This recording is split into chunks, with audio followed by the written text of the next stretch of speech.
Good afternoon, ladies and gentlemen. Welcome back. We'll continue with our public speaking session. Anybody desire to public speak on this agendized item? Yes, sir.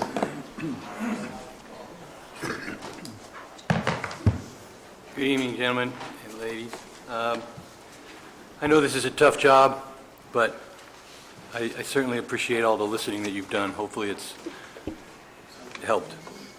I'm not here to support the ban. I oppose the ban. I especially oppose it being voted on at this level. It takes the power away from the people where it really needs to be. And leadership means guiding and helping advise folks to see what, to your group, to put them where they need to be. And you have a perfect opportunity here to make a statement of your leadership by taking this to the ballot, if that's the only other alternative that you think is acceptable. Certainly, I'd love you to renew the UO right now. That would solve a lot of problems. I come to this, I'm a half-time resident here in Calaveras. I ended up with some property through some business transactions about 10, 12 years ago. I was diagnosed with Parkinson's about 7 years ago. It's led me into the cannabis and the CDB. Both products work very well and help me. In the last 2 years, I've come up here and wanted to make Calaveras my home. Over the last year, I've spent $18,000 at Senders, $3,700 at A1 Sharpening, $46,000 in roadwork excavation, labor contract labor. Let's focus on our... Yes, thank you. Thank you for reminding me. This goes directly to the concept of banning it right now, putting it to a vote to the people, because this gives fodder for the decisions that are made by the people who will be voting on this. And I'm trying to highlight the fact that there are casualties on all sides of it, but the casualties are outweighed. Okay, continue. Okay. I've paid taxes. I pay sales tax. Much, maybe different than some. I've been in real estate as a business for 30 years. I've raised children. And if it does go to a ban today and you don't give the people the chance to talk, you know, there's $200,000 gone, including $30,000 in fees. So it comes down to me, for me, it comes down to one issue. It's property rights. I've paid my taxes. I understand that people have bad neighbors. That's a sheriff's issue. That's a sheriff's issue because, you know, when pit bulls are outlawed, only outlaws will have pit bulls. And that's a problem. That is a total problem that needs to be addressed. But don't take my property rights away. When everyone has their own property rights, they don't have to grow, they don't have to let anybody smoke, they don't have to be in the area. They should be able to protect their property rights. That's a sheriff's issue. But don't take my property rights away from my right to do what the California state says is legal. Thank you, sir.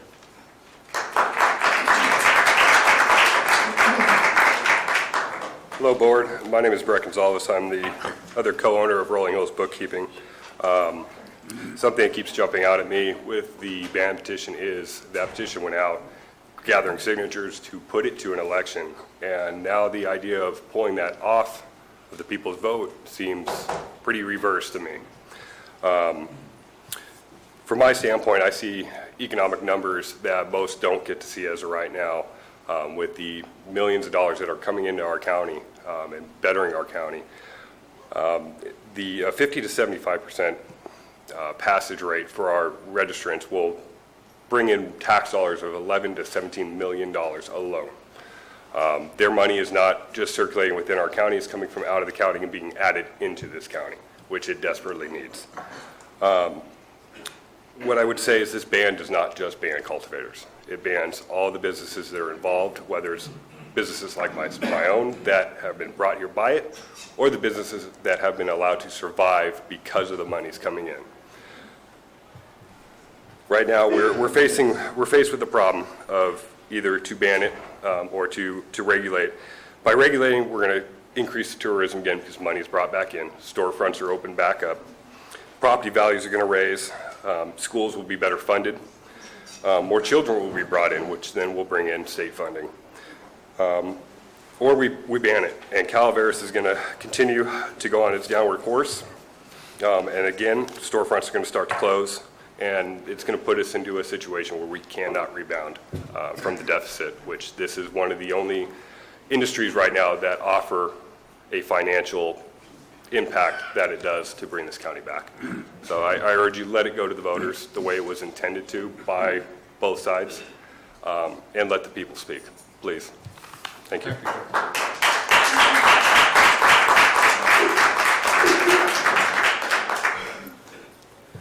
I'm Will Moore from Rancho Calaveras, Valley Springs, and I don't need 3 minutes. I got a question. You had a gold boom in the 1850s, the gold is boomed out. You had a timber boom in the 1950s, the timber's boomed out. If you ban the green boom, what do you got left? Nothing.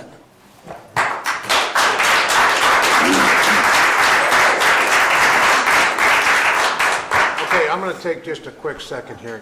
Don't start a clock yet. Folks, I'd like to remind you, limited acknowledgement is good, but we have a lot of speakers, so I'm going to ask you to hold down the applause. Thank you very much. Thanks, folks. Go ahead. Thank you for the opportunity to address the new Board of Supervisors. My name is Sandy Mitrat, and I reside in Mountain Ranch. As Supervisor Garamendi knows, I'm a Butte Fire survivor, and at times that can be either a blessing or a curse. My comments that follow support any decision regarding the matter before you today being made by the voters. I have come before the board, the prior board, I should say, on several occasions in the aftermath of Butte to discuss cannabis, the urgency ordinance, and the value of good, solid regulation. As background, I live in the El Rancho Loma Serena Homeowners Association and am a member of the HOA board. Parcels in the association who have registered under the urgency ordinance, which I was a party to developing, are being addressed internally for violating our HOA declarations of restrictions. Those parcels within the association who have not registered are also being addressed internally, in addition to having requested county assistance with these and others who violate current Calaveras County Civil Code in a variety of ways. And I want to point out that that's both cannabis and non-cannabis related. These violations have been brought to the board, to code enforcement's attention, as well as law enforcement over a prolonged period of time. I believe much of the reasons for not stepping up are process-related, workflow management-specific, and in many cases, driven by the lack of a true program owner for the cannabis program, not evidence that the urgency ordinance is not working. All of this is somewhat concerning when in relationship to cannabis, there is now funding for enforcement thanks to the urgency ordinance currently in place. Therein lies my greatest concern. How will we enforce a ban where there is no funding when in today's world with funding, there is weak, bordering on non-existent enforcement due to the things I've already outlined? The ban supporters say it's your job as supervisors to figure that piece of it out. I say it's our responsibility as citizens to work with the county to identify reasonable ways of making regulation work, not by backing away from it, but rather by revisiting how that regulation is overseen and managed. How will we do more, which a ban will require, with broken processes and nothing financial to drive that improvement? I did not start out supporting regulated cannabis in this county. I came to my current place over time and as a result of believing regulation will bring funding. I continue to believe if we approach a permanent ordinance intelligently and with an open mind, that we can foster positive change in our community, as well as fund the enforcement needed to ensure success. I ask you again, please do not throw the baby out with the bathwater by implementing a ban yourselves until we know if the water is truly cold. Thank you. Please let this go to the voters. Thank you.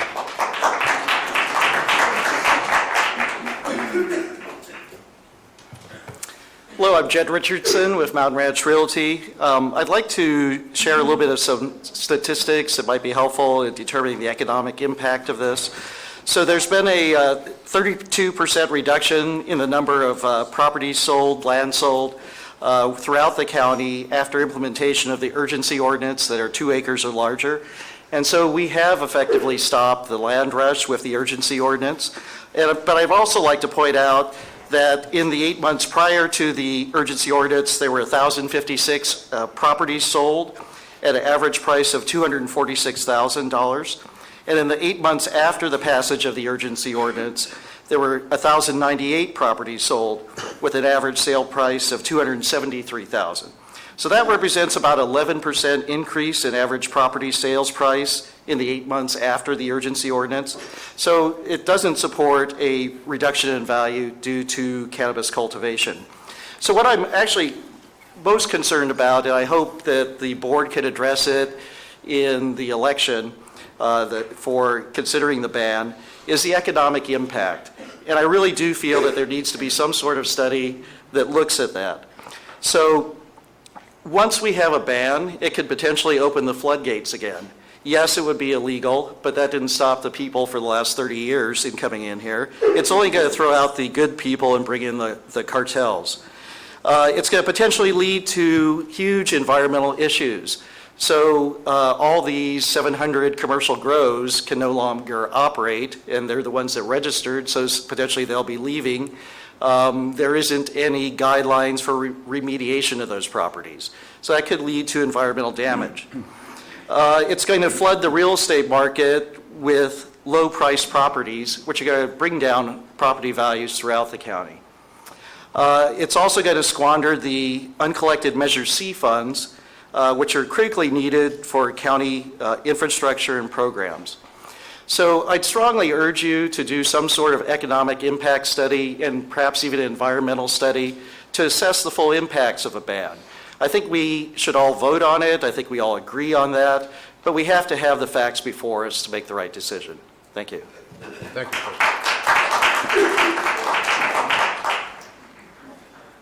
My name is Stan Logan, and I'm from Valley Springs, and as you can see, I'm here to support the initiative. I'm not here to argue the pros or cons of the cannabis issue. I support the democratic process you're charged to do, and that's make a decision. You make a decision to accept the petition, the initiative, or to reject it and put it to a vote. I urge you, if you vote to not accept it at this point, that at your earliest convenience, you bring it to an election and let the people speak to it. Thank you. Thank you, sir. Afternoon, Mark Bolger, Mountain Ranch. Well, the last time I addressed the board, we talked about some serious issues coming up, and lo and behold, we're here. I don't want to take a lot of time. I know you guys have been here for hours hearing many of similar viewpoints. I see only one option today. We need a fiscal impact report. As one businessman to another, I know that all you gentlemen either are currently or have been businessmen. If you're going to make a decision on this, I'd really like you to consider the facts on, taking my job and taking jobs from my employees. I'd like to be able to tell them why, this has ended up the way it has. More so, I think that, everyone can agree the voters need to decide on this. The voters need to have that information when they go to the ballot box. We need to know what this costs our county. We need to know what the enforcement of a ban is going to constitute, and we need to know what our community is going to be losing in revenue. Thank you very much. Thank you, sir.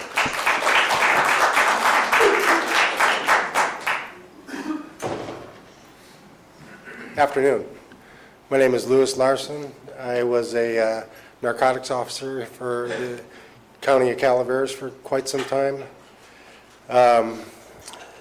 One of the things I'd like to bring up is the cartels. The only problems I ever had was with the cartels.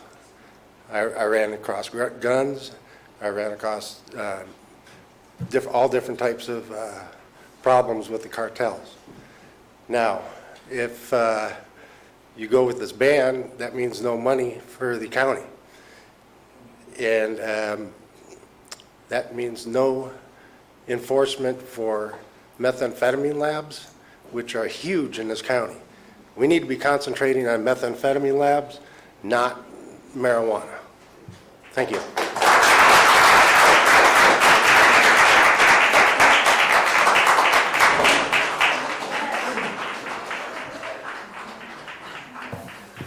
Hello, Board. My name is Trevor Whitkey. I'm with the Calaveras Cannabis Alliance, and I want to bring up a couple of issues. Specifically, I want to speak to Measure C and the fact that voters have spoken. The voters of this county overwhelmingly supported Measure C.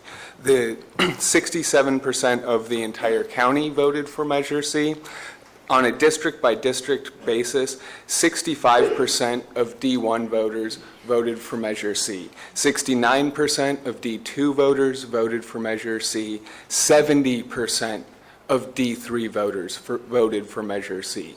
67% of D4 voters voted for Measure C, and 65% of voters in D5 voted for Measure C, according to the election's results. The voters have said that they would like to see the cannabis cultivation in this county taxed. They would like that tax revenue to come and be put into services for the community that betters all of our lives. Specifically, the Sheriff's Department in 2002 had 60 deputies on staff. They had much greater coverage on a day-to-day basis with their shift patrols than they do currently. Currently, they have, as of last year, 24 deputies on staff.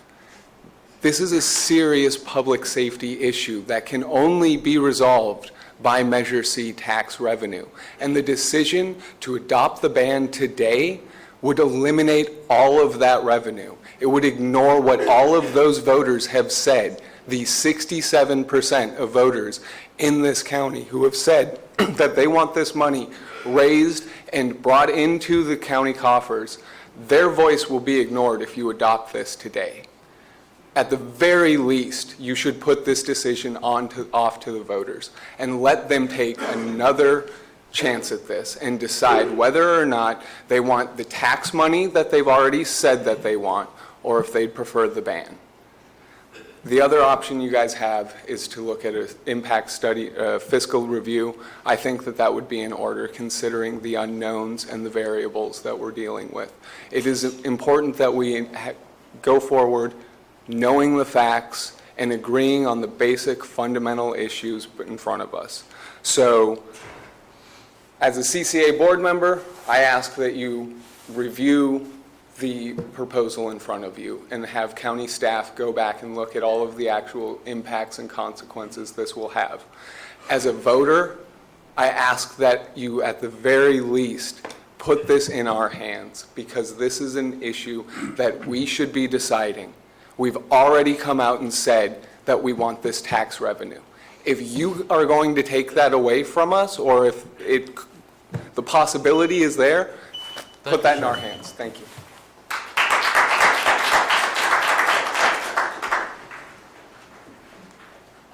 Hello, Board. My name's Ann Hill from McCollumney Hill. And for this ban, I know we've had a lot of speakers come up today and talk about medical marijuana, but it's not an issue in this ban. Medical marijuana is here to stay, no issue. So the only ban that we're talking about is commercial. The impact studies of this county actually have been done, at least to a point, if not all the way. I went to 3 town halls that had Sheriff Rick, our DA Barbara Yook, and there were other speakers also. They came up with the fact that Sheriff Rick says, yes, we have to have C pass and D not pass, because otherwise his hands were tied and couldn't go onto properties. So yes, C passed because everybody needed that to pass. D didn't. But as far as the ban goes on what we're talking about today, we need to pass it. And it's in you guys' hands. Yes, you can have all of us vote again. It has been, the numbers show that when we voted last year, that the people of this county would vote it down. So we really don't need commercial marijuana. Barbara Yook says there's only 185 people that had medical cards at the time. This was last year, 2016. And 1 or 2 medical groups, whatever, could grow enough for 185 people. The rest, we just don't need the commercial marijuana. Thank you. Thank you. Is there any other public speakers to this issue?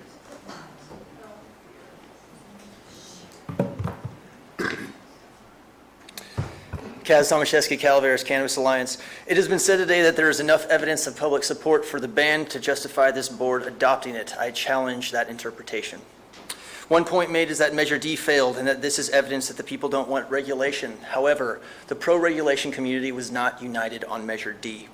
Many believed it was an adequate policy with enforcement gaps. The vote against D was not a vote against regulation, it was a vote against a particular iteration of regulation. In the same vein, Prop 64 failed. What many people don't know is that Prop 64 is considered by most cannabis farmers to be detrimental to our businesses and the jobs we provide. Calaveras farmers overwhelmingly voted no on Prop 64. Another point raised is the number of signatures acquired by the ban initiative versus Measure D. Measure D acquired the signatures they needed in 2 weeks and stopped. The ban spent months making a statement. The number of signatures collected were a function of time, not the will of the people. Other arguments for implementing this ban are to quickly stop crime, civil issues, and environmental damage. Whether it is illegal grading, illegal farming, or criminal threats, the truth is that the county already has the code in place, whether via the urgency ordinance or otherwise, to handle these problems. The reason we have these problems is not because they are unaddressed in our laws. It is because the county does not have the ability to enforce currently, because we are poor, because our staffing is dangerously low, because we have abysmal retention, because we do not pay them enough. The crafters of the urgency ordinance knew that this county is poor. That's why they built in a nexus study to appropriately adjust fees. It's also why they drafted Measure C, the real fuel that Calaveras needs to drive enforcement. At the end of the day, the difficulties of enforcing regulation are an argument against enacting a ban. As regulations stand now, we already have a ban on illegal growing. The denial rate on applicants is hovering around 50%, drastically shrinking the industry. If we are struggling to regulate an industry of farmers attempting to comply, struggling to eradicate those that are already illegal by our current system with the promise of millions of tax income to assist, how are we to enforce an ordinance that doubles the number of farms labeled as illegal while stripping away millions in funding? We have heard of the farmers that will voluntarily shut down, those that want to be compliant and have the means to find other work or leave. We have heard about what growers will take their place, those that don't care about the law and certainly not about their neighbors. What we have not covered is those farmers stuck in between.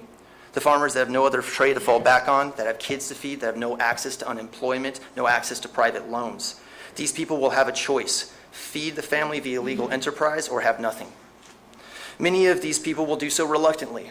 Others will do it willingly, considering it patriotic civil disobedience against a government that failed to hold up its end of the bargain after the significant risk and costs incurred by our community to come into compliance. This break of trust will create a problem as of yet unforeseen, a culture of self-righteous anti-government sentiment from which we may never again regain control. Thank you.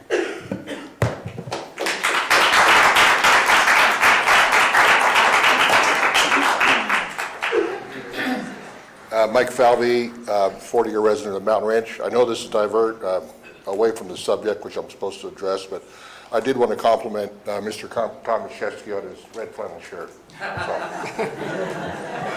Nice choice.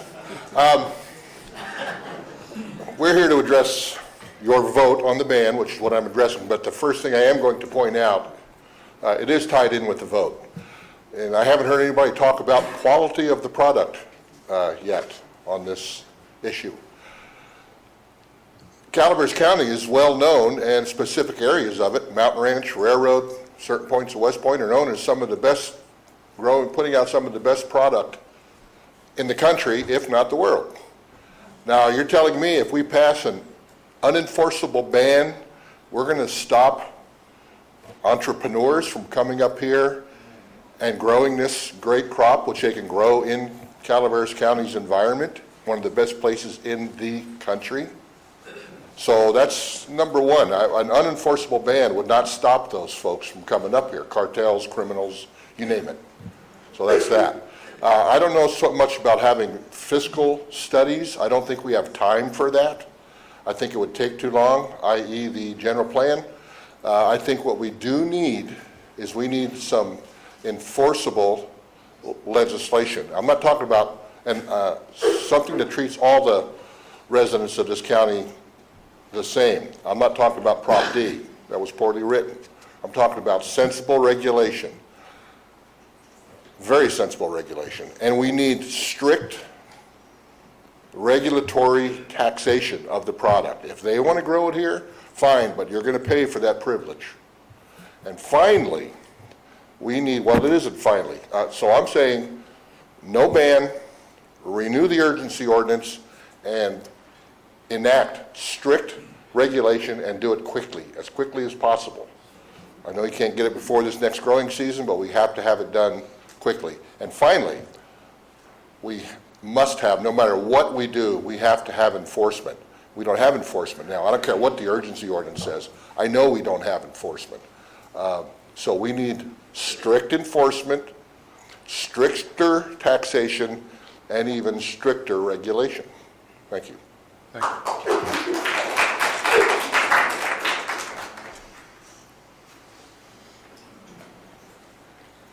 Good afternoon, Board. My name is Carlos Pollo, and I'm a proud farmer and registered cultivator of cannabis of Calaveras County. Just as a quick background, first and foremost, I'm a family man. I'm passionate about what I do, about the environment, the community, and the well-being of all human beings. I hold a degree in business and agricultural operations management from the University of Florida. I have experience in organic food production. I have been a leader in community service. I am a young, motivated, enthusiastic entrepreneur. I have a great, thriving relationship with my neighbors and local businesses. I have a great group of loyal friends, many like me, and I am a registered voter of Calaveras County. This time last year, we were here fighting to protect our rights and to help pave a path for success for ourselves and for this county. We put a lot of work into this. We all know the history of cannabis in Calaveras, and we have taken proven steps to regulate and improve the situation.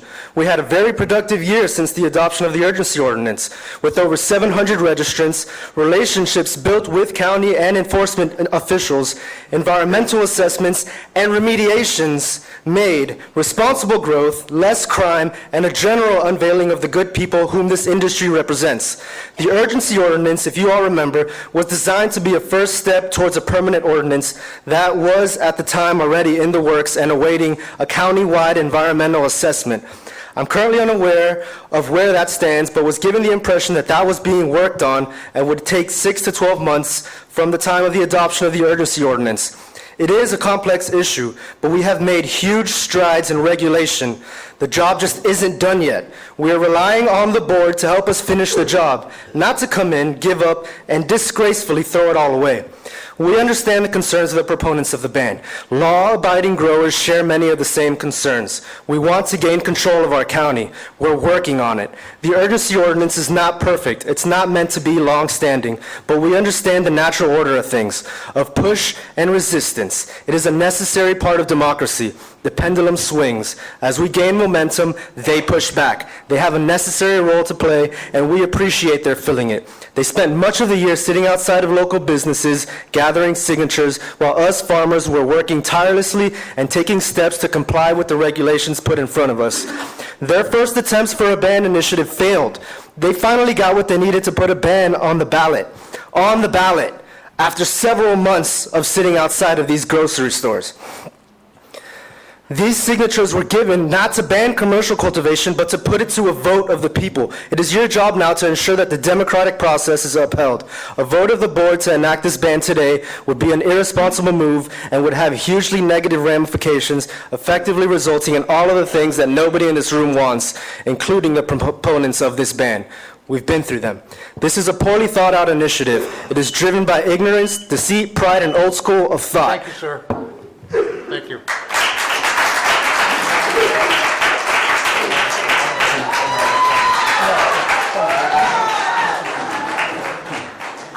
Okay.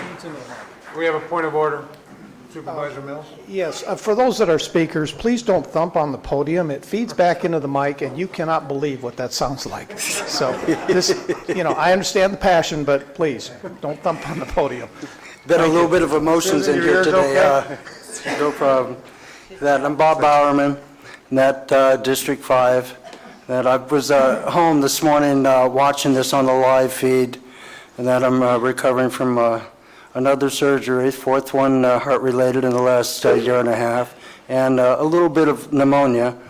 And then I just couldn't sit there and watch this anymore without saying something. I think we're kind of missing the point on a lot of this. David and Bill did a good job. They got the signatures, okay? That's here, and let's face that. The ban initiative is on its way, and we need to look at that and address that. I totally got that, okay? I think the safest thing for you to do would be to follow through and let it go to the ballot. I think you all know that. But before that happens, there's some information that we, the public, really need to have, okay? We need to have the financial end of this. That I've asked, and numerous other people have asked Bill and David, how are you going to pay for this? And the answers always come back, well, it's not our problem, it's the county's problem. That makes it not just your problem, it makes it all of us, the taxpayers, okay? So the question on that is, okay, how much? What's it going to take? How much? The other question is the impact on how much money are we going to lose if the ban goes into effect. With Measure C passing in such numbers like it did, it's pretty obvious that the public they accept that cannabis is here and they want to deal with it. The failure of Measure D was just that, the failure of Measure D, not the failure of regulations, not the failure of cannabis. It was the failure of Measure D. It had some flaws in it, just like the urgency ordinance has some flaws in it. We can fix those, but that's another story. What we're asking you is don't go with A, B, go with C, okay? C is get the impact reports, get the numbers, get them to us, the public, you look at them, let's everybody look at them, and then let's do what Bill and David have been saying since day one, put it to a public vote. Let's get this thing done with, and so we can get it off our backs and we can all get back to our normal life. Enough is enough is enough. Cannabis is legal in 28 states for medical, 8 states for recreational, including Washington, D.C. The reefer madness has got to stop one way or another. The county has a right to ban. Thank you, Mr. No problem. Let's vote on it. Thank you very much.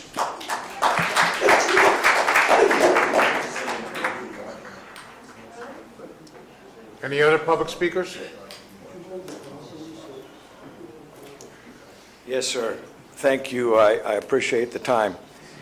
You can see by my sticker, I don't need to set up a defense. We've heard both sides, and you've heard a lot of talk today. My concern goes back to a story, and every one of you as homeowners will understand. If you start to have a foundational problem, you don't add something to the outside that would tilt it. If you have a foundational problem, and I believe this county has a foundational problem, this county was not built on any kind of outside influence that would come in and split us up like it did. When the foundation is secure, then you build. And when things are in order, and you have figured out, I have sat here for the time you have, and I heard more questions than I heard answers. I hear the stories. I'm looking for some answers. And I'm one of those guys that goes to the foundation. I don't worry about the wing I just added. I take care of the foundation. I beef that up, build it up, and when I add to it, I know what I'm doing. Gentlemen, thank you. Thank you, sir.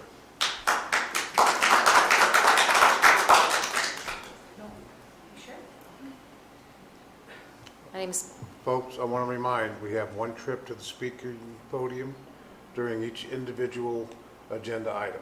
I'm not saying you're taking a second trip. Oh, I know I'm not, so it's not a problem with me.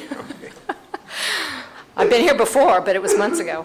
My name's Patrice Murphy. I'm from Wallace, California, and I haven't spoken earlier out of respect that you asked us to just deal with what is before us, and that's the election, the vote, the petition.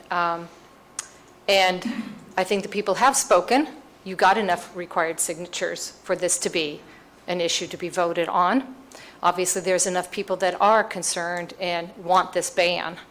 And I would just like to point out respectfully that our sheriff has on numerous occasions spoken against commercial cannabis in this county.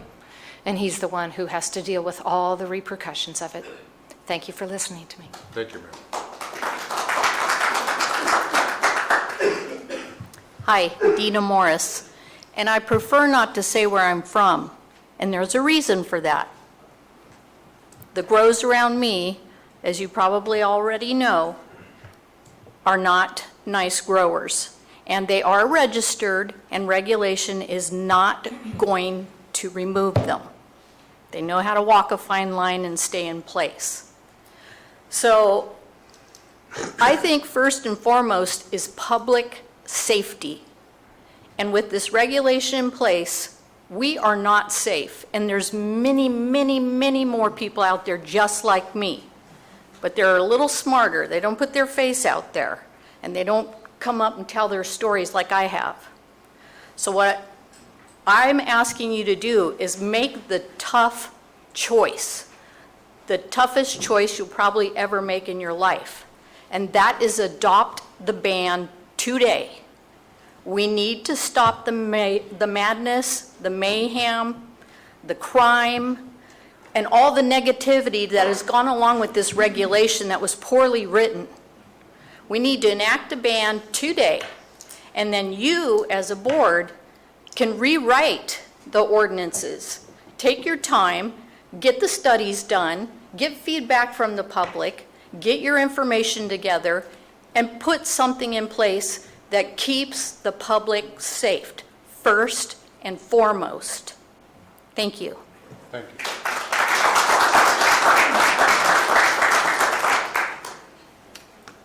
Any additional speakers? Staff? Rebecca Turner, Clerk Recorder and Registrar of Voters. I noticed a few members of the public had mentioned doing a fiscal impact report, and I just wanted to clarify, you don't have the option to call an election or do a fiscal impact report. If you call the election, you still have the option to order the auditor to do a fiscal impact report, and it'll just be placed before the arguments on the ballot if that's what you choose to do. Any other staff wish to speak?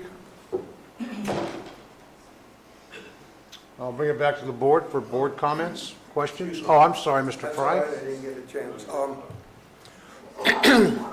George Fry.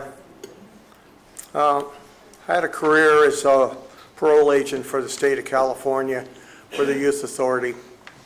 And during that time, I had to deal with kids that were constantly on marijuana. And obviously, marijuana's been around for a long, long time, but it was a real challenge dealing with that, especially with all of us agents having about 150 kids on our caseload. And I think the responsibility, I had pretty much made up my mind before I came here today. I've been reading and watching the pros and cons and going to the meetings and so on and so forth. And I'm not really a hard-nosed person. I've been accused by the folks that I work with in the office as being the social worker parole agent, but I make them follow the rules. And I think it's in the best interest of the constituents in this county that you put this on the ballot. It wasn't your problem when you came in here, and why would you want to make it your problem now? Let the voters decide.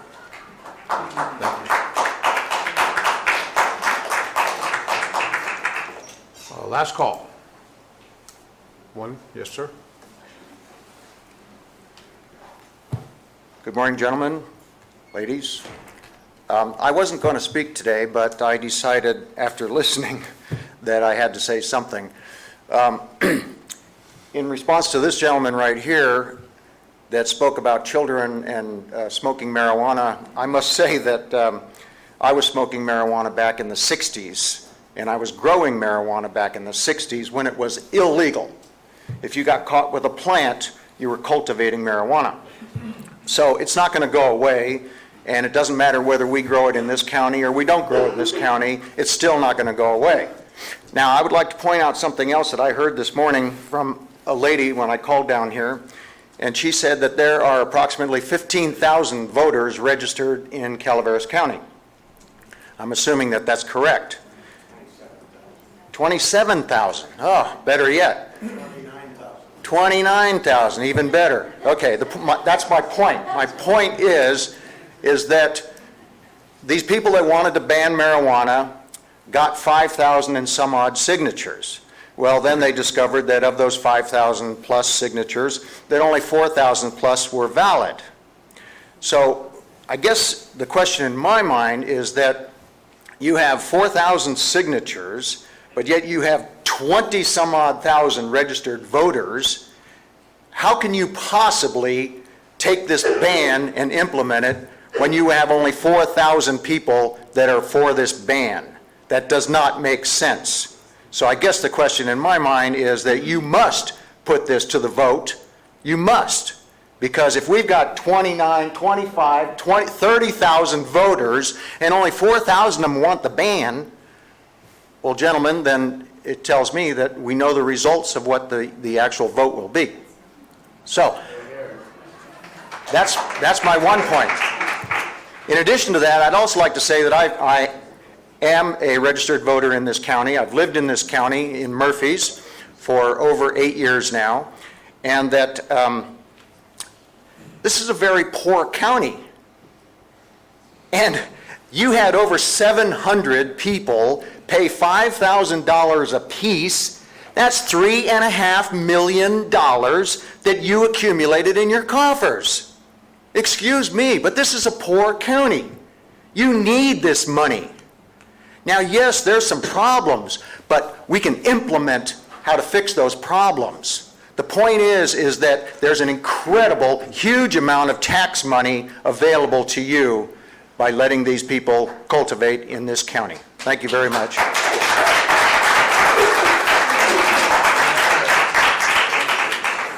Okay, ladies and gentlemen, seeing there's no other public speakers stepping, there is no public, go ahead, sir. Hello, I'm Alan Sender from Mountain Ranch, and I'm a little bit irritated that I find myself here today. I have a lot of friends that I've seen on both sides of this, and I think it's your responsibility as elected official to set your personal feelings aside, do the studies, and do what makes sense. I think the previous board, whatever that might be, maybe you end up banning it. Maybe that's the best decision. The previous board decided, from what I know, after studying and learning, that that wasn't the best decision. And I think what is desired by doing a ban is not realistic. I have asked that question to a lot of people in this room. Is it realistic to think a ban will make it go away? Because what I know from where I live, that's pie in the sky. It is totally it's ridiculous. The concept that a ban will stop it. Exactly what these people have said, I've heard it over and over. It'll just drive the good people away, and the people that you don't like that are here because of it will stay. Our system that used to operate in this room, I think this is a courthouse, doesn't have the backbone to scare these people away. We can't change that. Calaveras County is not a change agent for this industry or this product. We're one little peanut in our country, really, at this point. We can't change it in this county. You have to set your personal opinions aside, as, in my opinion, you chose to do when you were elected and ran for office, and do what's best for each of your districts in this situation, because you're each supervisors. Now, I understand each one of you are from different areas, and you have different views. That's why we have so many of you. But you are, in my opinion, required to set your personal beliefs beside. Look at the facts. Look at whatever direction real information drives you, and that's the direction you need to go. Thank you. Thank you.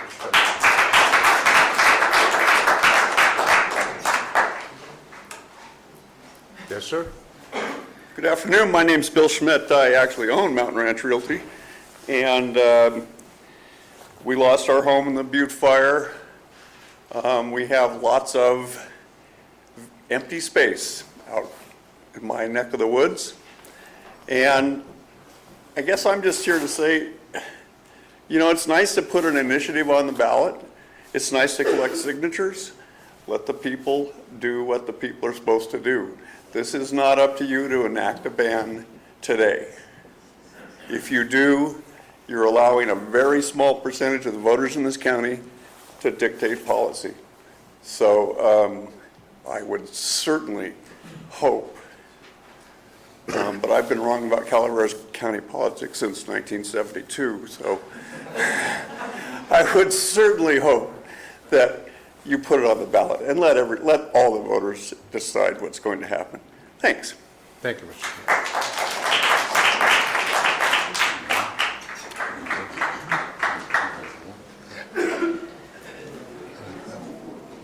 Ladies and gentlemen, I'd like the board to recognize former Supervisor Cliff Edson. Afternoon.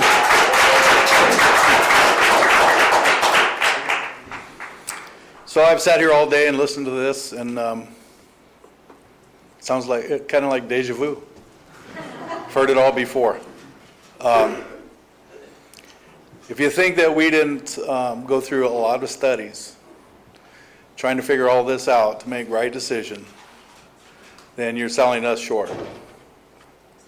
I've heard, when Measure D came up, we heard the same arguments from the same people.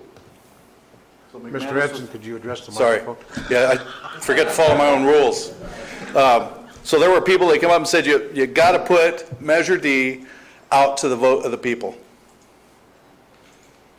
And that's what we ended up doing. So we have two choices today. My thought is let the people make the decision.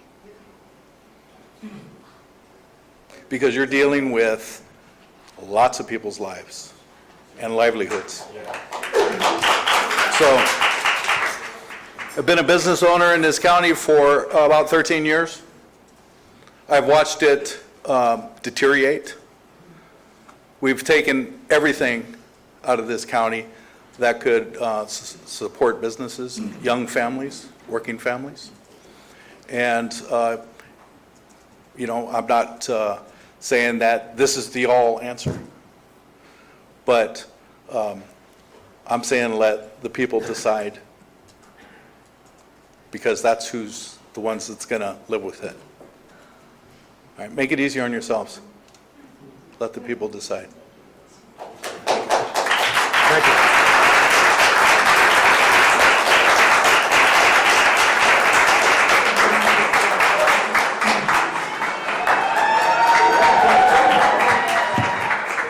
Is that for me? Good afternoon, gentlemen and ladies. I'm a little emotional because this means a lot to me. I appreciate you guys doing your job 100%. And I represent a large portion of this community that care about this community. And we work hard to work with you guys and want to continue to do so. And we want the choice to vote. And that's all we're asking. Like the gentleman said, the Joe Schmo before me, it wasn't your problem when you got here. Let us figure it out. We're your constituency. We put you here. That's your job. And thank you for doing it. Please, please listen to the voice of the people. That's all I ask. Thank you. Thank you.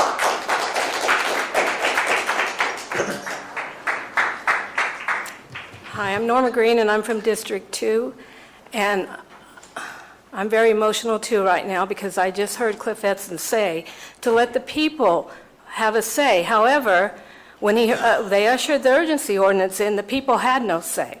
They didn't take it to the vote for the people. And you guys have the power right now to do exactly what they did and do the right thing and ban it. I lived on a safe road before last year when the urgency ordinance came into play. Now, there is a group, an organization who has bought a piece of property, not an individual, but yet they have a registration permit. However, they don't follow the regulations. Code Compliance was out there last Friday and told them to quit moving all that dirt they were moving without a permit. They left, and 3 days later, 3 days after that, they continued to move more and more and more dirt. And nothing is done about it. And I don't feel safe on my road anymore, and neither do my neighbors. And I say that we need the ban.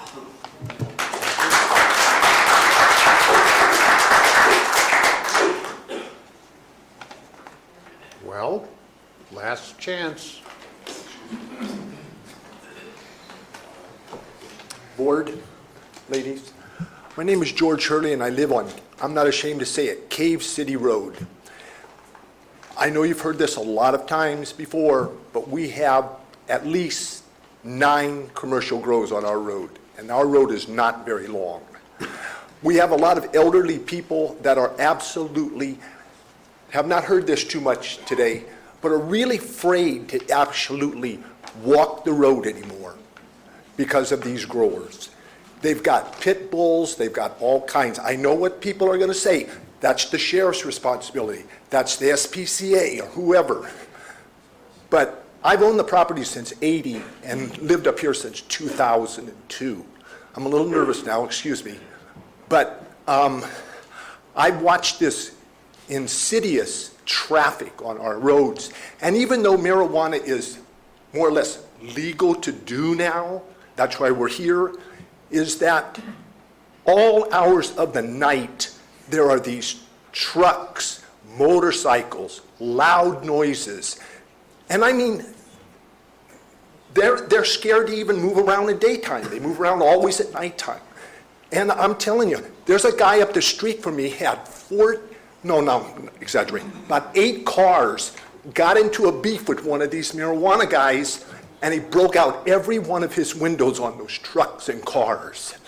Guy was too scared to call the sheriff's department because there was reprisals was going to be taken out on him.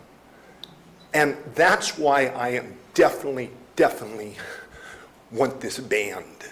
And I hope you guys will approve it today. And if not, I guess it'll just have to go to the vote. But my personal opinion is, whether which way it goes, the people will make this happen if you don't make it happen. And this is not a threat to you or anything. This is something I just want you guys to really think about, because I'm just a common guy. I wasn't even going to talk because I'm really nervous right now, but I'm just telling you a little piece about what's happening up there in that mountain ranch area. It's just really terrible up there. These older people won't even walk the streets anymore up there. They're scared. Not just of the people, but the dogs that run up there and everything. And it's just horrible up there. And Mountain Ranch is just overrun by this stuff. Thank you very much. Thank you, sir. Okay, ladies and gentlemen, see if there's we have another speaker? Okay. My name's LaVon Miller. I'm from Mountain Ranch, and I wasn't going to speak either, but this gentleman really moved me. He is the reason that us growers want to do our part. We do not want anyone in our community to feel like they're in danger, to feel marginalized, to feel unheard. That completely goes against everything that us farmers are about. We are here because we love our community. I was affected by the Butte fire. Our family farm was completely devastated. The outreach that we received as survivors from our community made me decide this is the only place on earth that I ever want to live. I love the people here. When we need each other, we rise to the occasion. We support one another. The divisiveness of this issue is so sad, and it's completely unnecessary. If we talk to each other as human beings to one another, we realize that we all have the same things in common. We want to fund our schools. We want to fund our local animal shelter. We want to be able to take care of our children and raise our families. So please allow families like ours to do the part that we are so willing and ready to do. Allow us to be a part of the system. please don't alienate us and vilify us and call my sweet rescued pit bull, who helps to teach the toddlers how to walk because he's so tolerant and wonderful. Please stop saying that he's this horrible animal. Give us a chance. If you allow us the opportunity, we will surprise you with our generosity and our love and our commitment to community. Thank you. Thank you.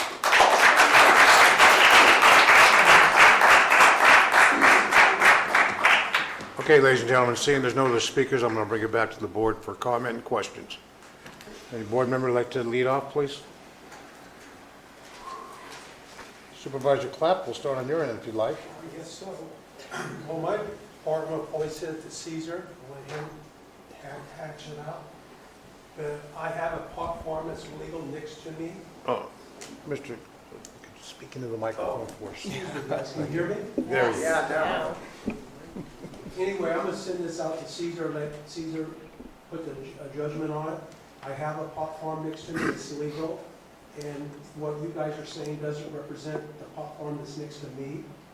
I mean, you guys had a year of doing this, and you didn't keep it under control. When I moved up here 40 years ago, I bought 12 pieces of property. I was going to build homes on them and retire. I had rental houses. 2 years after I bought them, I had 2 houses already done. The county came in for a moratorium on septics because there's problems with the septics. I never came up and said, well, if you don't let me do it, I'm going to break the law. And I hear so much of that from the group of people here. If they don't get their way, they're going to still be criminals. And that doesn't make any points and stuff. You hurt your own case. And I still have some of the properties. I managed to get a different type of system put in, and we went on. But during that time, me and only 2 other developers were able to stay in the area. We all had to move because of what happened. That's part of being in business. You take a chance every time you do something. I took a chance. I lost a lot of money on it. But I'm glad I'm here. I managed to stay here for the next 38 years, and I'm glad I did. And hopefully most of you people will be able to stay somehow too. But there's a big problem here, and just extending it and keep on going isn't working out. And I have property right now I can't rent because of pot farms. So you didn't have to spend all that time telling me. I already know what's been going on. Thank you, Supervisor Clapp. Supervisor Garamendi, we'll go descending order of district number. Thank you very much, and thank you everybody for all the time they put into coming here today and telling us their insights as we face this question. As I'm pretty sure all of you know, this is our second meeting, or certainly my second meeting up here. And so what I did was I went back and I looked at some of the previous testimony from earlier initiatives. And so I went back to July 12th, where we brought Measure D forward. And I will tell you, I find it of great interest how many people were advocating for the board to do it and for the people not to vote, and now are advocating for the people to vote and board not to do it. So we all should check ourselves a little bit as to where we're coming from. But I personally believe that we need to let the people speak. Certainly the ban initiative went through the legal process. They worked hard, and now it should go to a vote of the people. I want you all to know that I get it. 68% of the registered grows in this county are in my district. I've seen the good, the bad, and the ugly. I've had cartel grows on my property. I have 4 grows around my property, and frankly, most of them are all right. I do live on the same street as one of our earlier testimonies, and yeah, there are problem people, but there are also good people. You know, I think most people in this county, if you grew up here, you know that you don't get out of the mud by slamming on the brakes. If you slam on the brakes in the middle of the mud, you are stuck, and you are not getting out of it. And I think that throwing a ban up right now is the equivalent of putting the brakes on. And that could really hurt us in the long run. You know, we're starting the hard work next week. We're going to be talking about the urgency ordinance. We're going to be talking about how that plays into the regular ordinance, how we're going to craft a permanent ordinance, or whatever direction this board decides to take. That's when the heavy lift begins. And that's when we're all going to have to roll up our sleeves and get down to the nitty-gritty. We got major funding issues in this county, and we're going to have to address those. We all know there's no money for enforcement. There's no hidden pot of gold. This is what we got, and we have to figure out how to work with it. And without money for enforcement, a ban is simply won't happen. I think our staff is working hard. I believe we're starting to make progress in this county in getting out and registrations, checking registrations, and bringing compliant and uncompliant grows, listing them out. I know code compliance is working very hard to do that, and we're making, and they're out visiting places and making a difference. Nobody writes, I heard this yesterday on the news, but nobody writes stories when airplanes land safely. And we have a lot of airplanes that are landing safely. The process is beginning to work. We just need the courage to make it through the process and out the other side. We're already seeing that half of the registrations that are inspected aren't passing. There's a culling happening. Bad guys are being sent away, good guys are getting their licenses. So I appreciate all the work that people did in bringing this forward to this board, and I certainly believe that it ought to go to a vote of the people. Thank you.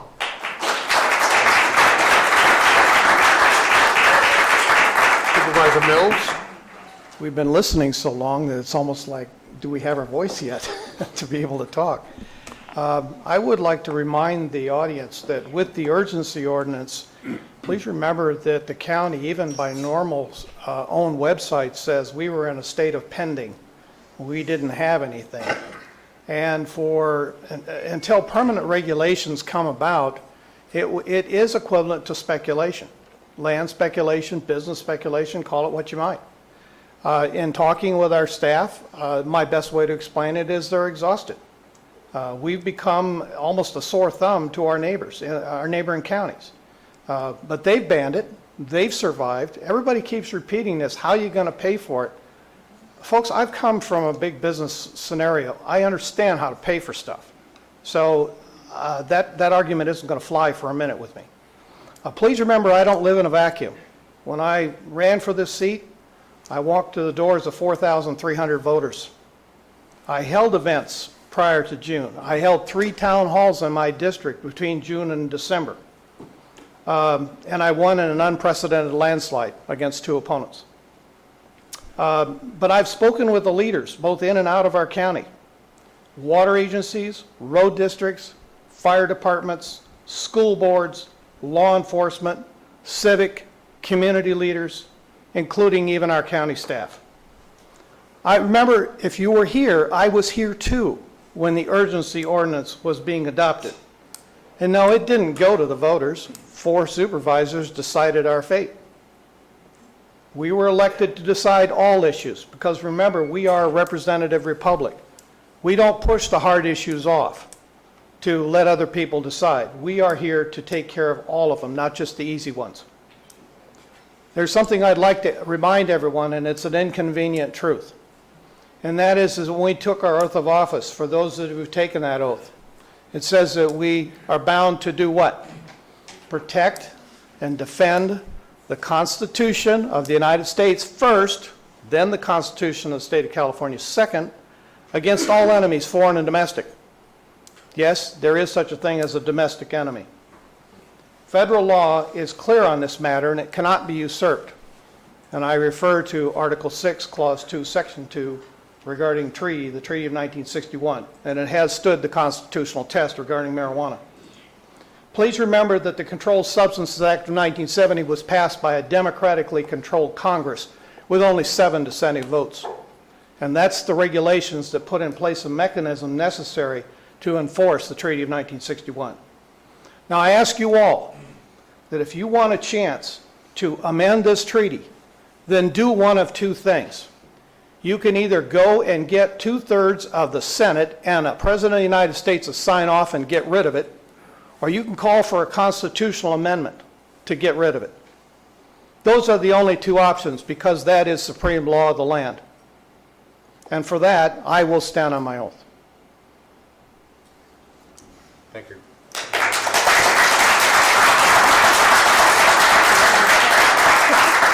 Supervisor Tofinelli? Yeah, I have some questions first.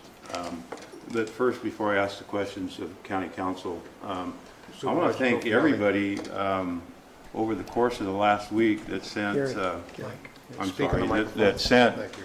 hundreds of emails. I think all of us were inundated with not only emails, passionate emails and passionate phone calls on both sides of this issue.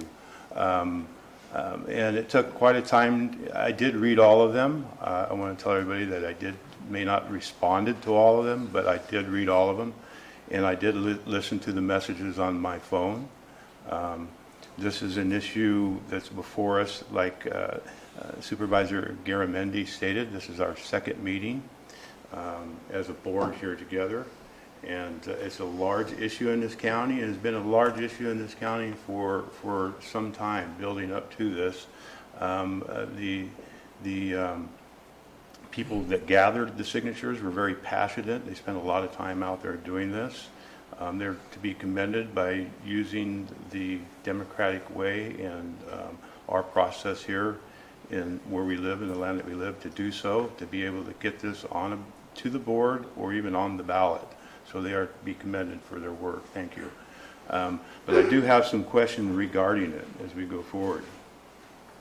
The first question I have is, can the board here today make any changes to the initiative that's in front of us? County Council, you can address that. No, the board cannot make any changes to a citizens initiative, so the board's option is to adopt it without modification or to put it forward to the voter, to the vote. No modification can be made today or going forward. The second question I have, if adopted today by the board, when would it go into effect? If the board were to adopt it today without modification, it would go into effect immediately. So when we walked out of this room today, it would be in effect, a ban would be in effect? Correct. Okay. Ladies and gentlemen, please, board discussion. Question number 3. Does Prop 64 have any implications on the measure before us? Yes. Prop 64 was passed by the state, as you are aware, in the November election. There are numerous areas of this initiative that likely do not comport to that law, do not comport to Prop 64. As such, if this initiative is passed on to a special election, my office will be seeking an impartial analysis required under the Elections Code 9160, which is typically required of County Counsel's office to draft the impartial analysis. My office will actually be seeking an impartial analysis from an independent outside counsel based on my office's interpretation of this initiative and Prop 64.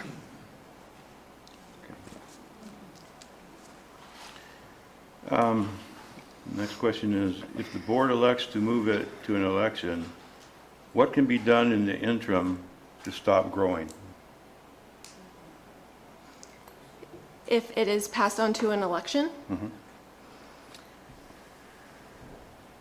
If the board elects to move it to an election, what can be done in the interim to stop the growing? the board can give staff clear direction on a policy direction or policy directive of how to draft a permanent ordinance, and staff could move forward with doing that as quickly as possible. And the last question I have is, if the board passes the citizens' initiative on to the voters, and there is a legal challenge, will the county have to defend it? If it's passed on to a special election? Yes. No, the county would not have a legal duty to defend the merits of a citizens' initiative. Okay, I think that's all the questions I have. Thank you. You're welcome. County Council, just to clarify, in other words, if this issue should go to ballot, for a vote by the people, then any type of legal action will be brought not against the county, or will that be brought at all? Certainly, if it goes to special election, there is the potential that it would be challenged. If it's to the special election, the county would not have a duty to defend the language of the initiative. My Assistant County Counsel, David Series, is here to add to that discussion if you have additional questions. Welcome, Mr. Series. If you pass it on to the voters, this office would not be defending. It would just be, we're third-party neutral, sort of like an interpleader. We're just letting the industry fight it out with the proponents. So we would just accept whatever judgment the court rendered. Should the Board of Supervisors vote to enact the ban, and should there be legal action brought? What is the county's position on defending that action? Well, then the county would have an obligation to defend it, and our office would probably recuse itself, and outside counsel would be doing the defending. I'm sorry, Mr. Supervisor Topin, did you finish your comments, sir? No, I Go have a ahead. couple of comments, and I wanted to bring up that I too am newly elected here, even though I was previously on the board. I am newly elected here, and I did spend time walking my district and talking to people, and my district is on the border with San Joaquin County, so a lot of the constituents that I have moved up here and from the valley, either young people because of affordable housing or whatever, and they have young kids, or the older generation that look to build. They worked and put their money away and bought their perfect piece of land to build their dream home to retire into. And when I was walking and talking to people and knocking on doors, this was one of the major issues that came up, and most of the people in my district do not want to have it here in my district or in the county. They specifically tell you that's the reason they moved here. They moved out of the valley, away from that. They wanted to have their kids in good schools and away from that drug problems and all kinds of problems that were perceived. The older generation had the same comments to me. Now that's what I encased when I walked and talked to people and knocked on doors in my district. So it was very clear to me, and I know the previous elections were brought up on the other measures during the November election and how they were voted upon and why they were there and so forth. But all I can tell you in my district that both Proposition 64 and Measure D were overwhelmingly defeated. And that was very consistent to what I encountered when I talked to people in my district. Again, it was touched on by another supervisor here. Next week is a very, very important issue coming to us too, regardless of what we do here today. It could have some impacts on it, but we are addressing, beginning at 9 a.m. next Tuesday, the urgency ordinance that will soon be elapsing on what we're going to do with that. And that's a very important meeting to go forward with and discuss, because that's the situation that I just talked about with the question about in the interim. What do we do in the interim if we pass it on to a ballot today, we don't enact it? There's going to be a time period between now and when it gets on a ballot and when it's enforced. If it wins, and if it doesn't win, going forward from there. So this, regardless, today whatever we do here is going to have an impact on next week and possibly the urgency ordinance as we go forward. So, Staff, any response to the supervisor's comments so far? Okay. It's my turn. I am the only surviving member of the previous board that has a history of dealing with this issue in Calvados County for the last 2 years.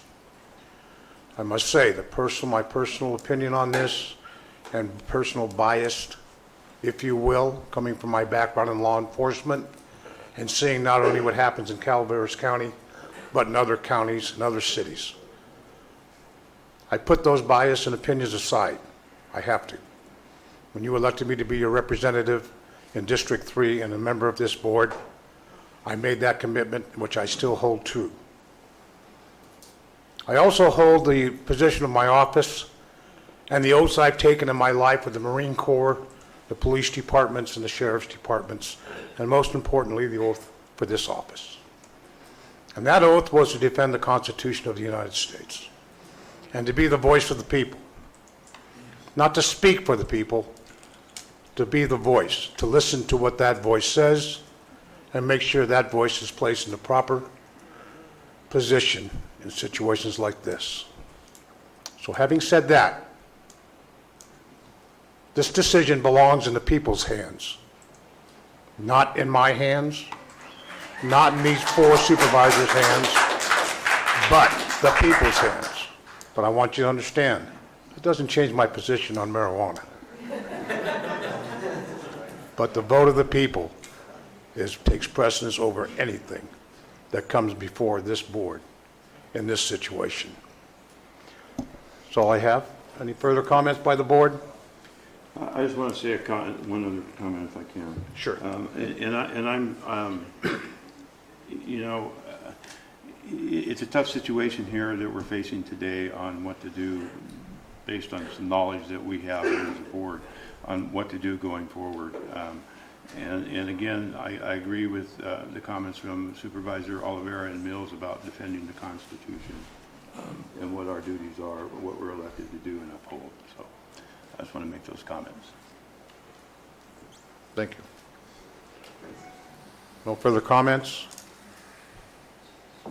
I would entertain a motion, and before we do that, council, could you please review the options of the board on this vote?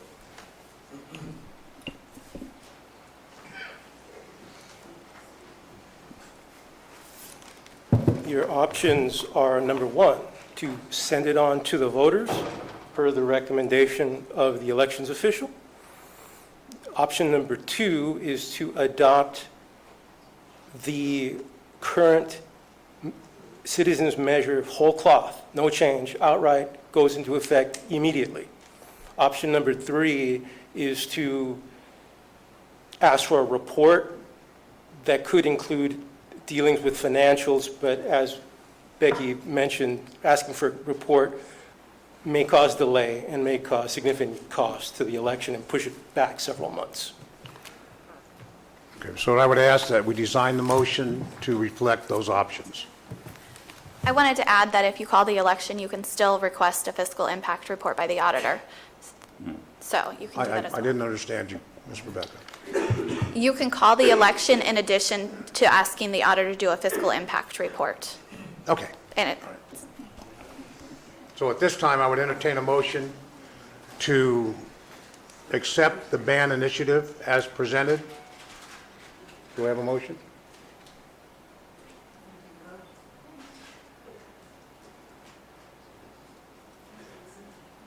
Well, somebody made the motion, it probably would die for lack of second. So let me do this. I'll just say, I'll make that motion. Let's see where it goes. We have a motion to accept the ban initiative as presented. Do I have a second?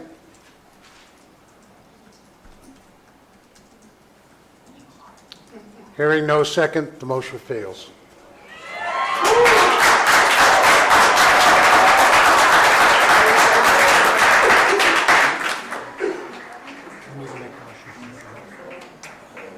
Okay. Next, I would entertain a motion to have this issue placed on the ballot for the voters' response. Do I have a motion?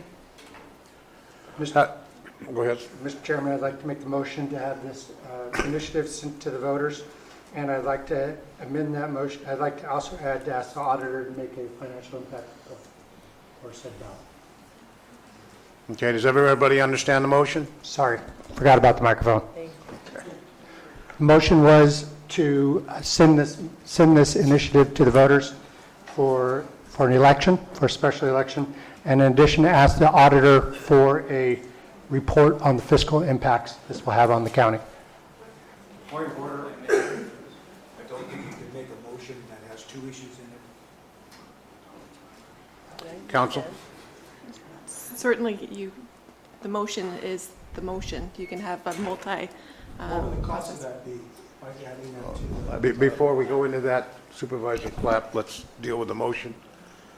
County Counsel, you're saying that the motion as stated is proper and legal? Certainly. Okay. I have a motion. Do I hear a second? I'll second.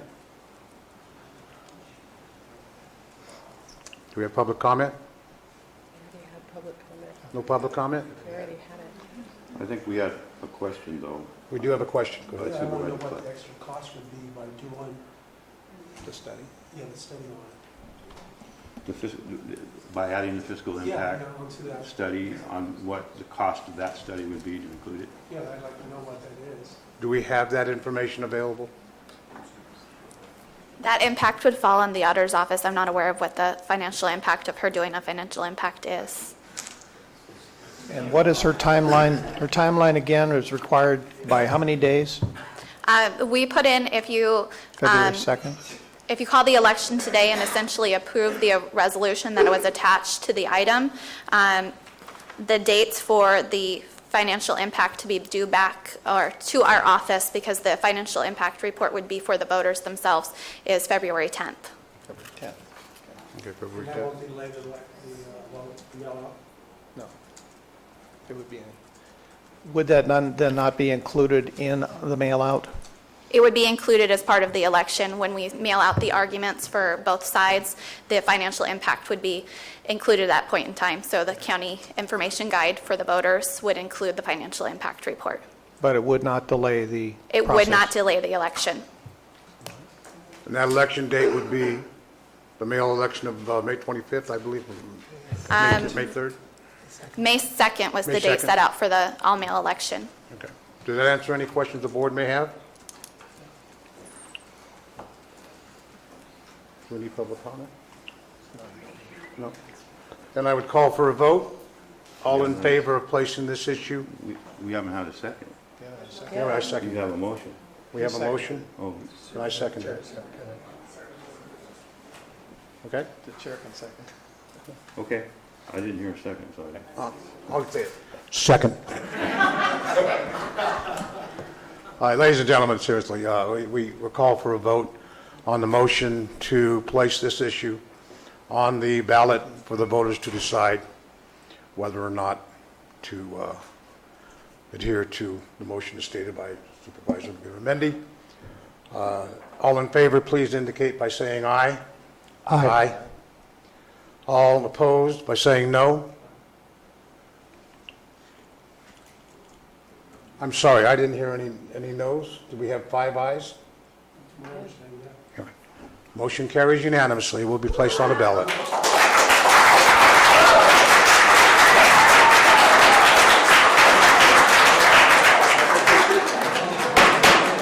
Ladies and gentlemen, we're going to be taking a 10-minute break right now, and we'll continue.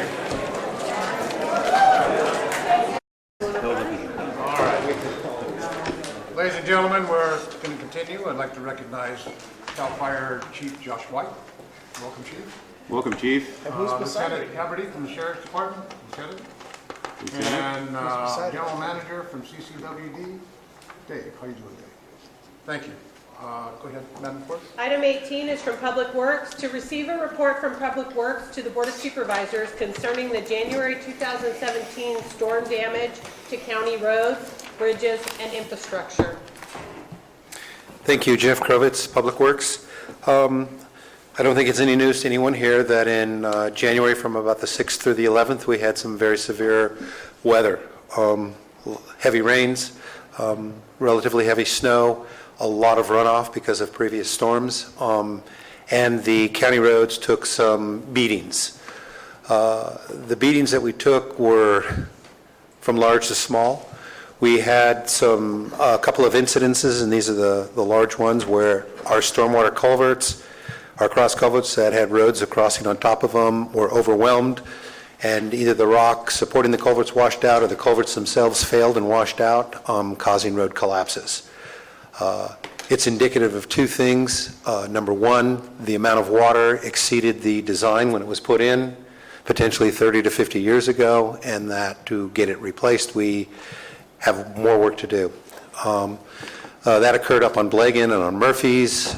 We had some failures on Calaveritas Road and also on Campo Seco Way, all having to do with overwhelmed culverts. We also had a couple of areas, I count in my mind 2 right now, 3, where a creek is running alongside of a road, the high water, the high speed of the flow, and the scouring caused erosion of the embankment. The embankment failing then led to either some unraveling of the road or a threat to the traveled way.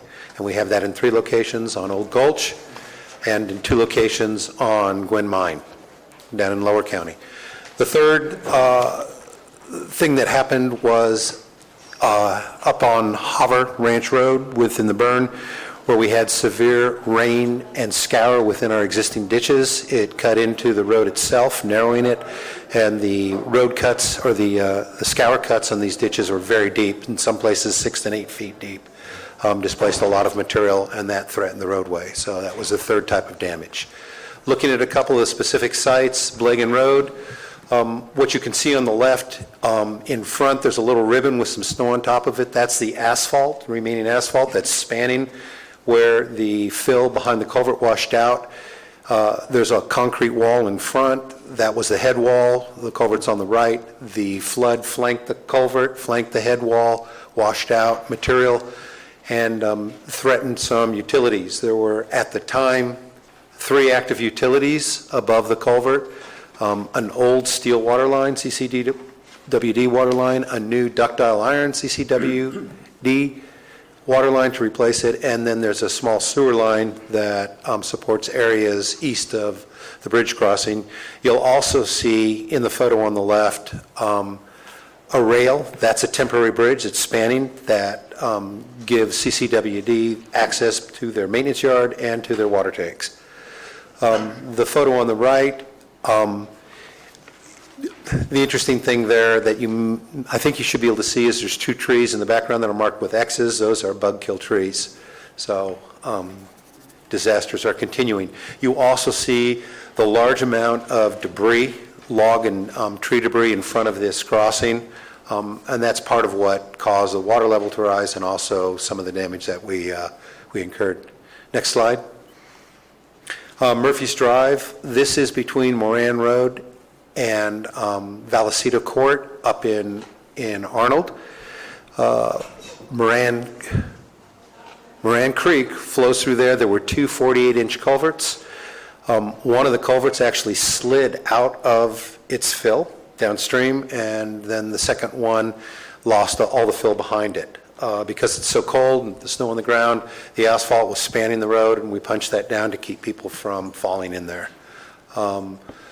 You'll also see on the right-hand photo another water line. This is a CCWD water line that was crossing. The one culvert that's in place, there was a culvert this side that is now out of the road and part of it's down the stream. Next photo. Old Gulch Road, up on Old Gulch Road, we had high water eroding the embankment, or the creek bank, as well as the embankment. You can see we've lost part of Old Gulch Road. That road itself is not very wide, and it's less wide now. Obviously, work needs to be done. The culvert that you see in the foreground of the left photo did have dirt underneath, 3/4 of what has collapsed. It fell at a joint because it lost the supporting earthwork underneath it. That culvert drains the opposite side of the road and then up the hill from there. Next photo. Campo Seco, we had a culvert bedding failure due to the high water and loss of the culvert section. It eroded out, developed a sinkhole alongside the road where the culvert break occurred. When you look up the right photo and you see the daylight, that's where the break is. The culvert continues beyond that through the embankment before discharging.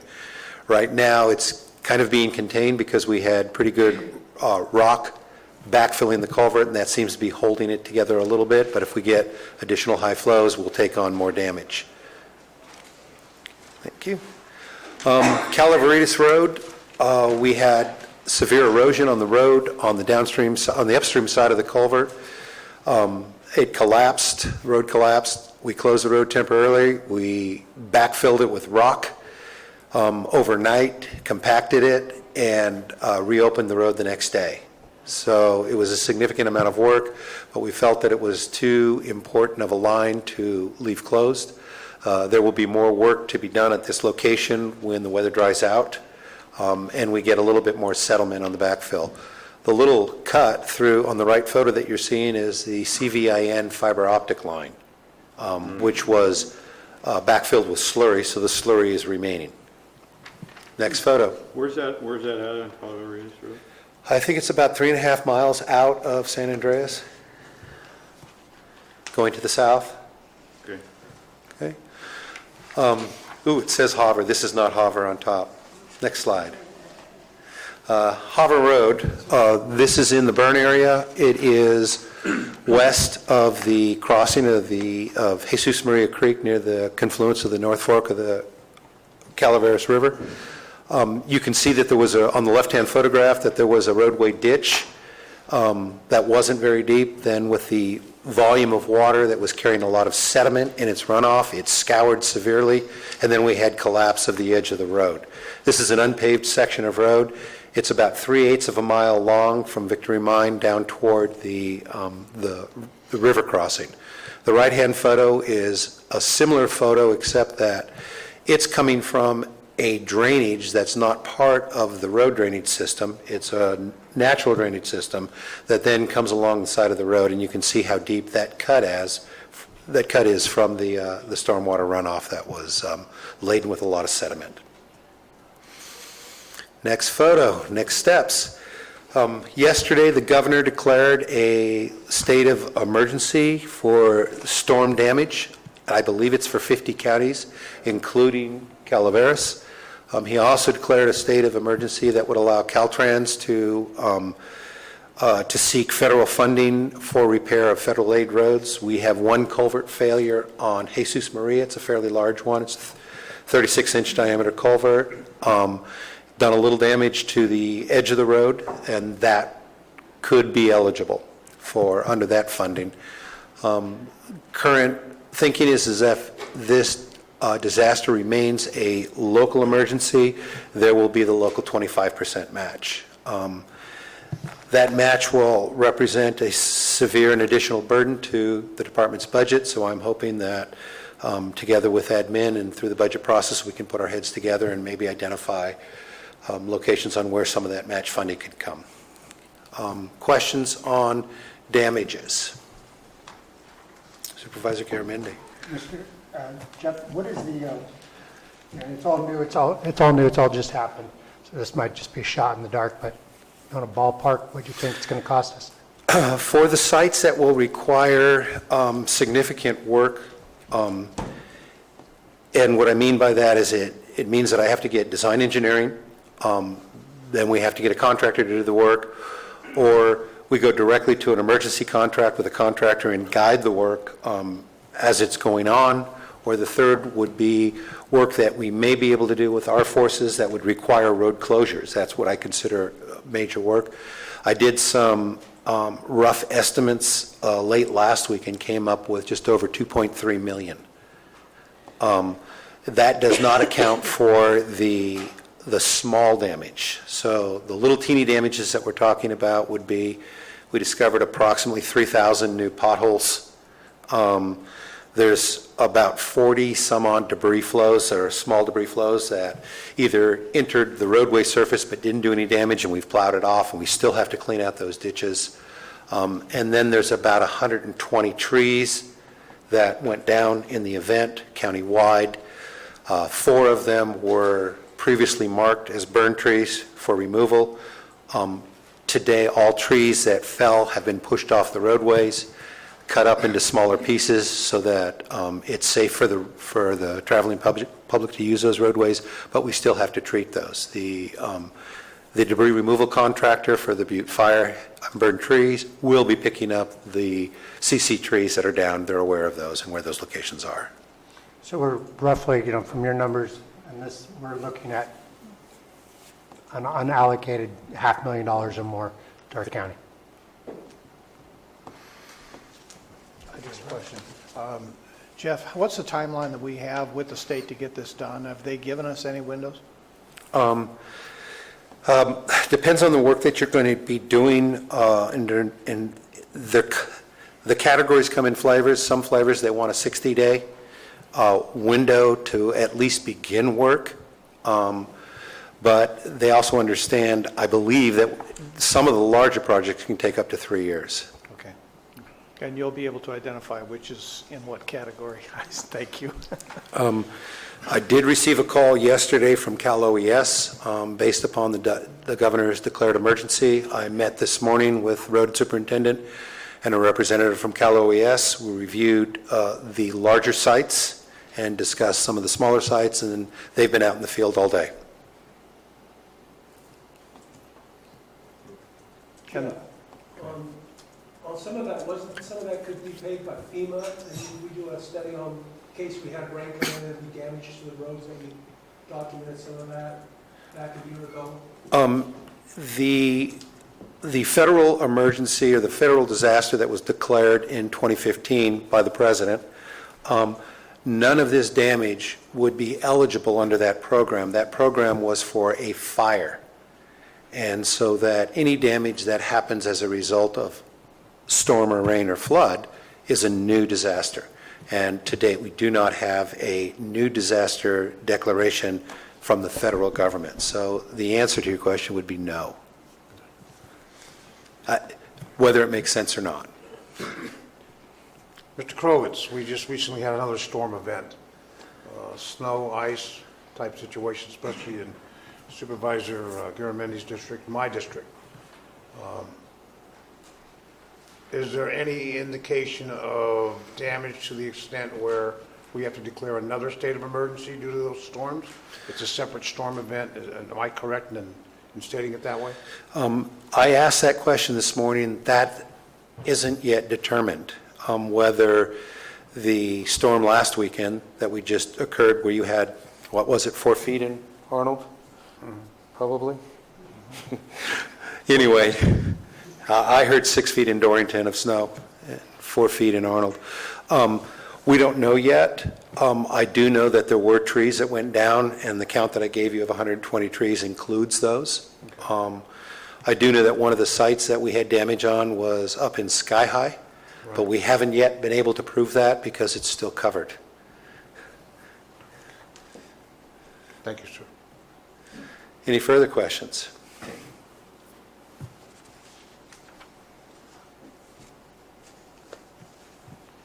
It's an informational presentation, so we have public comment. Dave Eggerson from CCWD, General Director. Thank you, Mr. Chair, members of the board. I just want to thank your staff and Jeff in particular for their help in the situation that we encountered on Blagan Road with the washout, and that exposed our water line there. And most troubling, it exposed the line that we're replacing right now on a Reach 3A project, and that's under high pressure, and it's a very brittle old pipe. And so us being able to deal with that immediately to try to reduce the danger of that breaking, and then subsequently we've gone ahead and done the project to take that portion of the pipe out of service. But I just really want to hand it to your staff, really been very responsive when we needed an encroachment permit. Jeff said, it'll be there on your desk as soon as I can get it off, out of mine. And sure enough, that was the case. And, they've been on site with us and helping us along the way. I know we are going to have, the Moose Lodge is directly affected by this. They don't have access to their property right now. That will be a loss of income to them and the services that they provide. So I know they were here earlier today, and that's someone you'll be hearing more from. So anything we can do to help in the way of putting things in the best place possible for you to get the work done on the bridge, the road, which is obviously the permanent fix is the county's project, being the culvert and the roadway. But if there's anything we can do, possibly by utilizing the contractor that we have in place for the 3A project, TNS Construction has done a fabulous job for us and was able to help us with the emergency repairs. Please don't hesitate and let us know. We'd be happy to try to make that happen for you. Thank you. Mr. Eggersley, I actually was out there the night this occurred and was contacted by one of your staff foremen out there. I want to commend CCWD and your contractor for jumping on this immediately and getting the emergency repairs done. I know there was an issue of possible loss of water service, but that didn't occur, did it?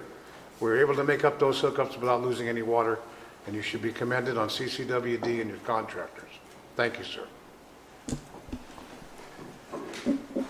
I guess I'm speaking a little bit to history here, but I know Blue Lake Springs is always that little backup that you've got up there now, which up until last year just wasn't an option. So having that universal discussion in play is very critical between these agencies, especially in the times of emergency. So thank you to the staff for their work to make that possible as well. We'll continue with public speaking. Mike? Mike Falvey, Mountain Ranch, District 2.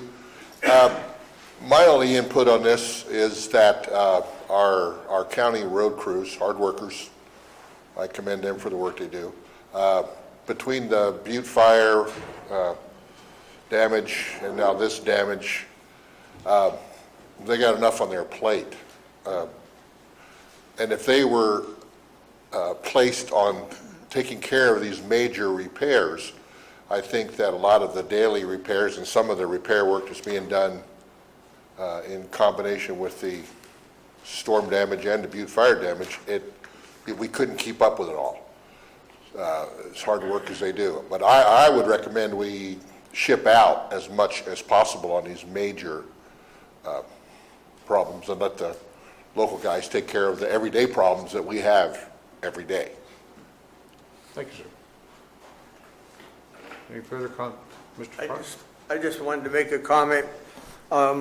Yesterday afternoon, I was telling the Public Works Director, I was going through downtown San Andreas, and there was a public works worker who was shoveling dirt and trying to get the drains done.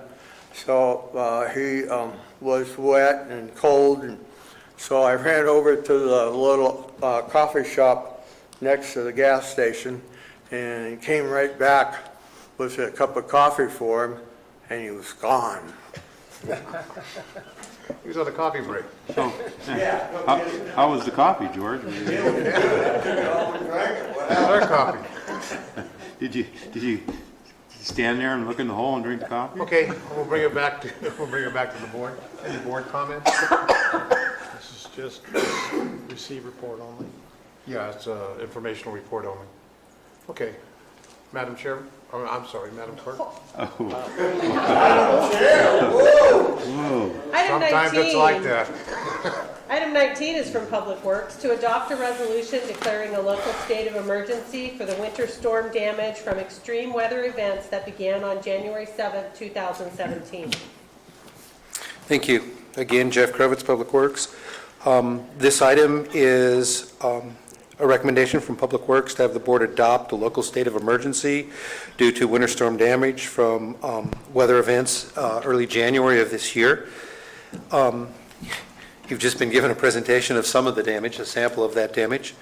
The chairman of the Board of Supervisors, Supervisor Oliveira, did a director's proclamation last week, and this action would ratify that and then allow the county to receive emergency support and emergency funds for these repairs that are qualifying.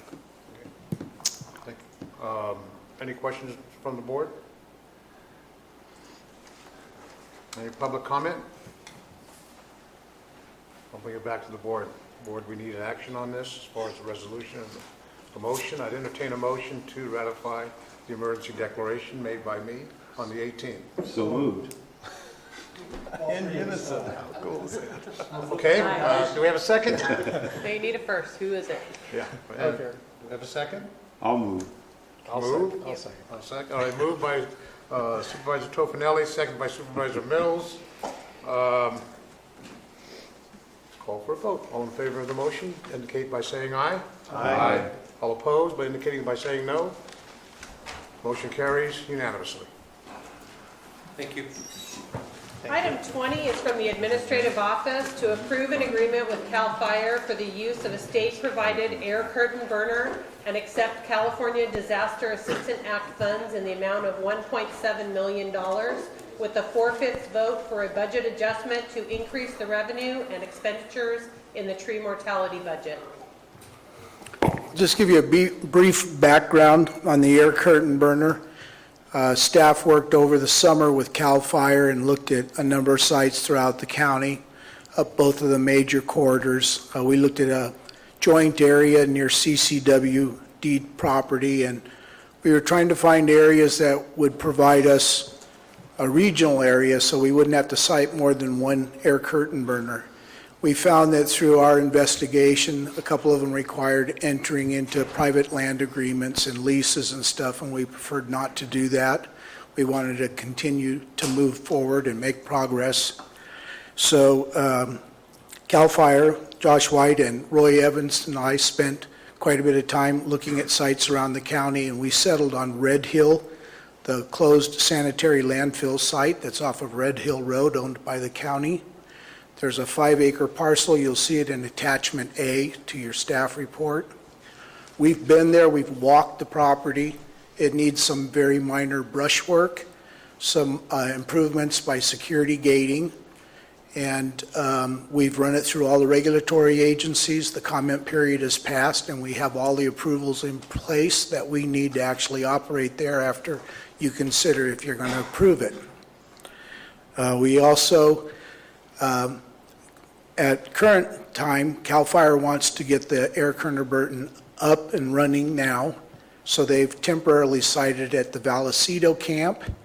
I saw pictures this morning brought by Roy Evans from Vallecito camp. It's rocked. It's pretty much ready to go. The curtain burners are there.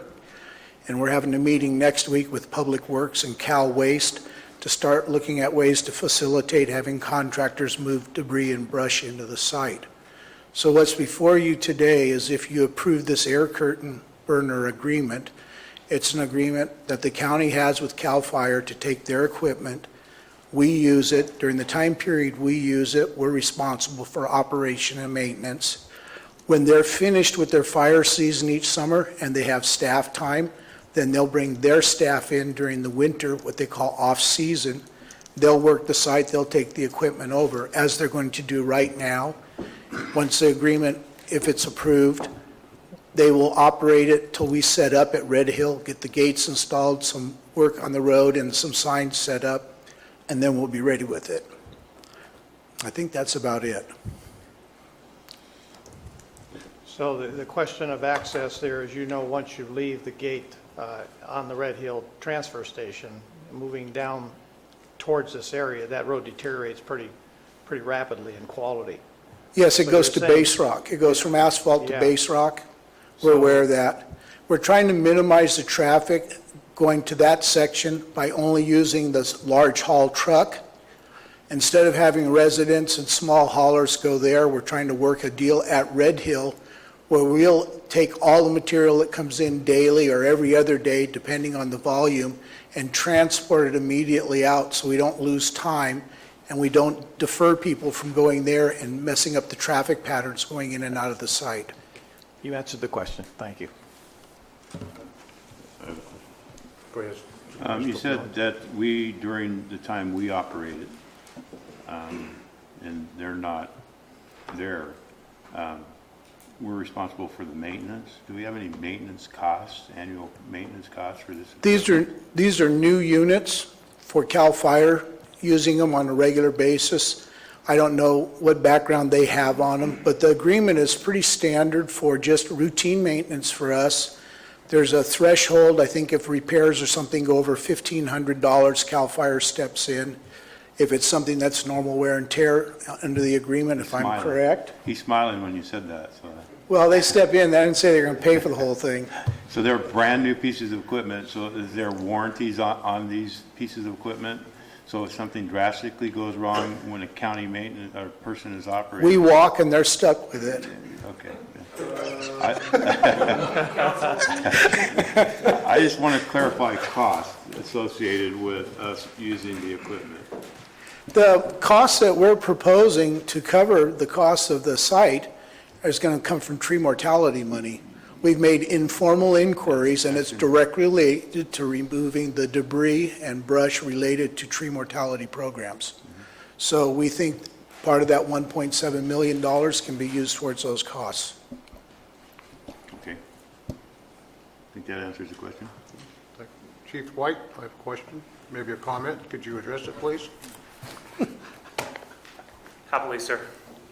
How you doing, Chief? Doing well, thank you. Ladies and gentlemen, I sit on the Governor's Task Force for Tree Mortality. which Chief White and Evan are a part of, along with CAL FIRE. You need to understand that these curtain burners came from the funds provided by CAL FIRE in the amount of $5 million and $6 million respectively to buy equipment and training to operate to our tree mortality. Those burners, I think there was a total of 10 purchased throughout the state, has been designated to different counties with the high risk, if you will, tree mortality. Calaveras County is one of those 10 counties. I believe there's 14 now or 16. So we're very fortunate to have this equipment in Calaveras. It took some doing to get it over here. Keep in mind, there's 15 other counties that need this right now. So I want to congratulate Chief White, Evan, and CAL FIRE for their efforts, and of course the Governor's Task Force for making this happen so quickly. My compliments, sir. Well, thank you, and I'm just really excited. This is the first agreement between the state and the county for the operation of these air curtain burners. I think this is just evidence of the good working relationship between the state and the county on the tree mortality, and for an opportunity for the public to be able to dispose of all of the debris from the tree mortality. And this is certainly something, this is just going to be scratching the surface, but it's just one more avenue that we're going to be able to work together on. Thank you, Chief. Thank you. Thank you, Chief. Any further public comment? I'm sorry, Mike, are you done? Yes, I was just going to remind you, there's 2 items here, and I don't know if you want to vote on them together or vote on the air curtain burner agreement, and then I'll give you a short presentation on the second half. Council, can we combine these items? They're one item. All one item? Okay. We have on our- Well, then let me give you a brief description. It's, the second part of this is to accept and do a budget adjustment of $1.7 million for the initial amount of tree mortality money that's been provided to the county. And we came up with that number initially because when we were doing a survey in the Blue Lake Springs area, which was part of a SRA grant submittal, we felt at the time we had about 200 trees that were physically in the right-of-way. Based on that, we looked at $1.7 million approximately would take care of 1,000 trees. And we felt at the time that would allow us to split this up in the county. We found since then that the mortality rate is about 4 times higher than we predicted at the beginning of summer. So we've already had informal conversations with OES and said that our initial request of 1.7 will get us started, and then we'll come back probably midpoint next year and ask for an additional $5 to $10 million. Briefly, the plan at this point is to divide the money and go down both corridors equally until the money's expended, start taking the trees out. We've had 2 or 3 discussions with OES staff regarding what trees we're taking out. Initially, we were only going to do what was in the right-of-way. We felt that we didn't want to get into the right of entries.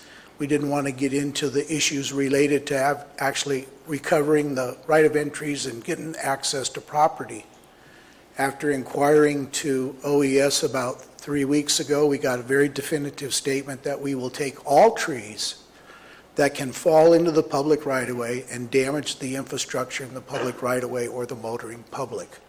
So that makes this from a few hundred here and there that we thought at the beginning of the summer going back on a property as far as necessary.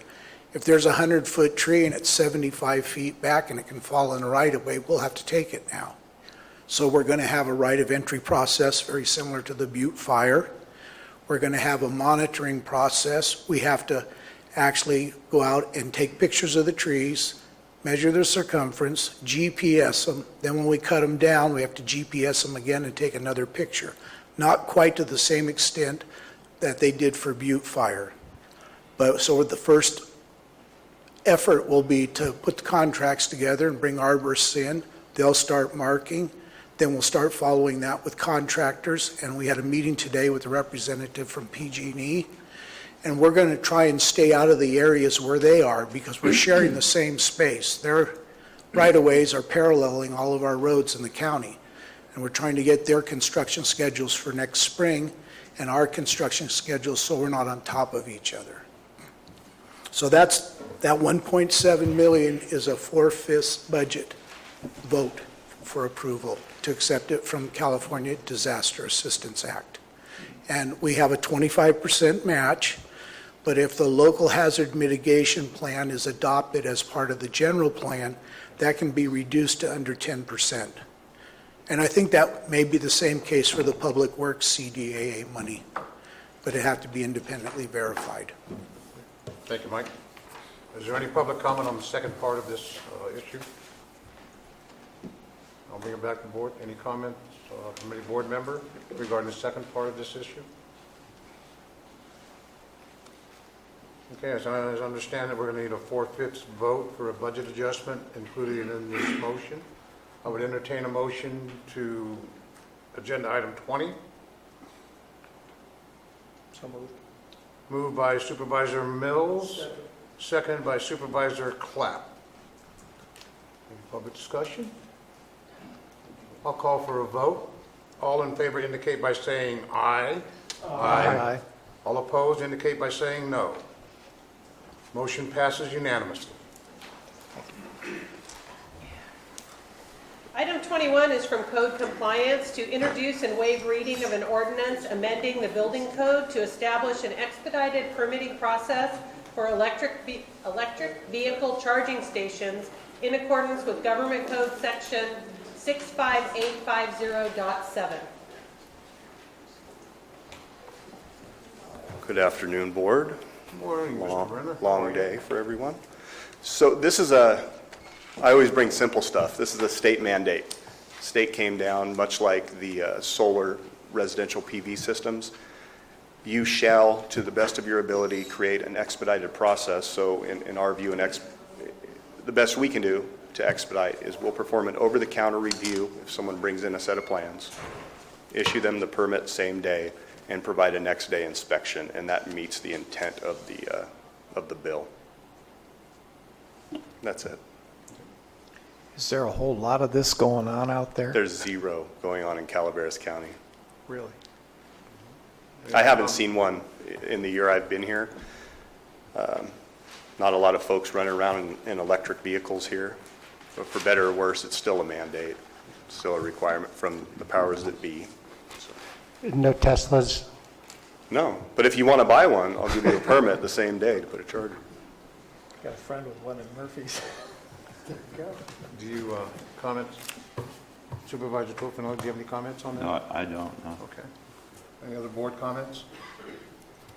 Any public comment on this issue? Can I get a house permit that quick? Yeah. No comment. No comment. We don't need a board action on this, do we? It depends if it Just a has reading. electric charging in the Just a house. reading, not a board action on this? You have to take action, yes. Yeah. Okay. I'll entertain a motion to agenda item 21, code compliance, introduction, waiving reading of an ordinance amending the building code to establish an expedited permitting process for electric vehicle charging stations in accordance with Government Code Section 65850.7. I'll make that motion. So moved by Supervisor Clapp, Second? second by Supervisor Garamendi. All in favor indicate by saying aye. Aye. All opposed by saying no. Motion carries unanimously. Item 22 is from the Code Compliance Department to receive a report regarding proposed Calaveras County Code Section 8.06.700 administrative hearing procedures. This one's a bit more involved. So very quickly, the background on this is back in October, regular board meeting, we brought forth a ordinance to repeal and replace the current 806.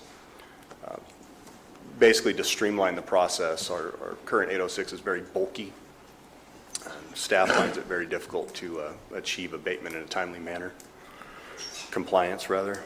The board did not adopt the ordinance as presented. Staff was directed to research the use of an administrative law judge or an administrative hearing officer as alternative methods for an appeal process, and to bring back that set of options to the board.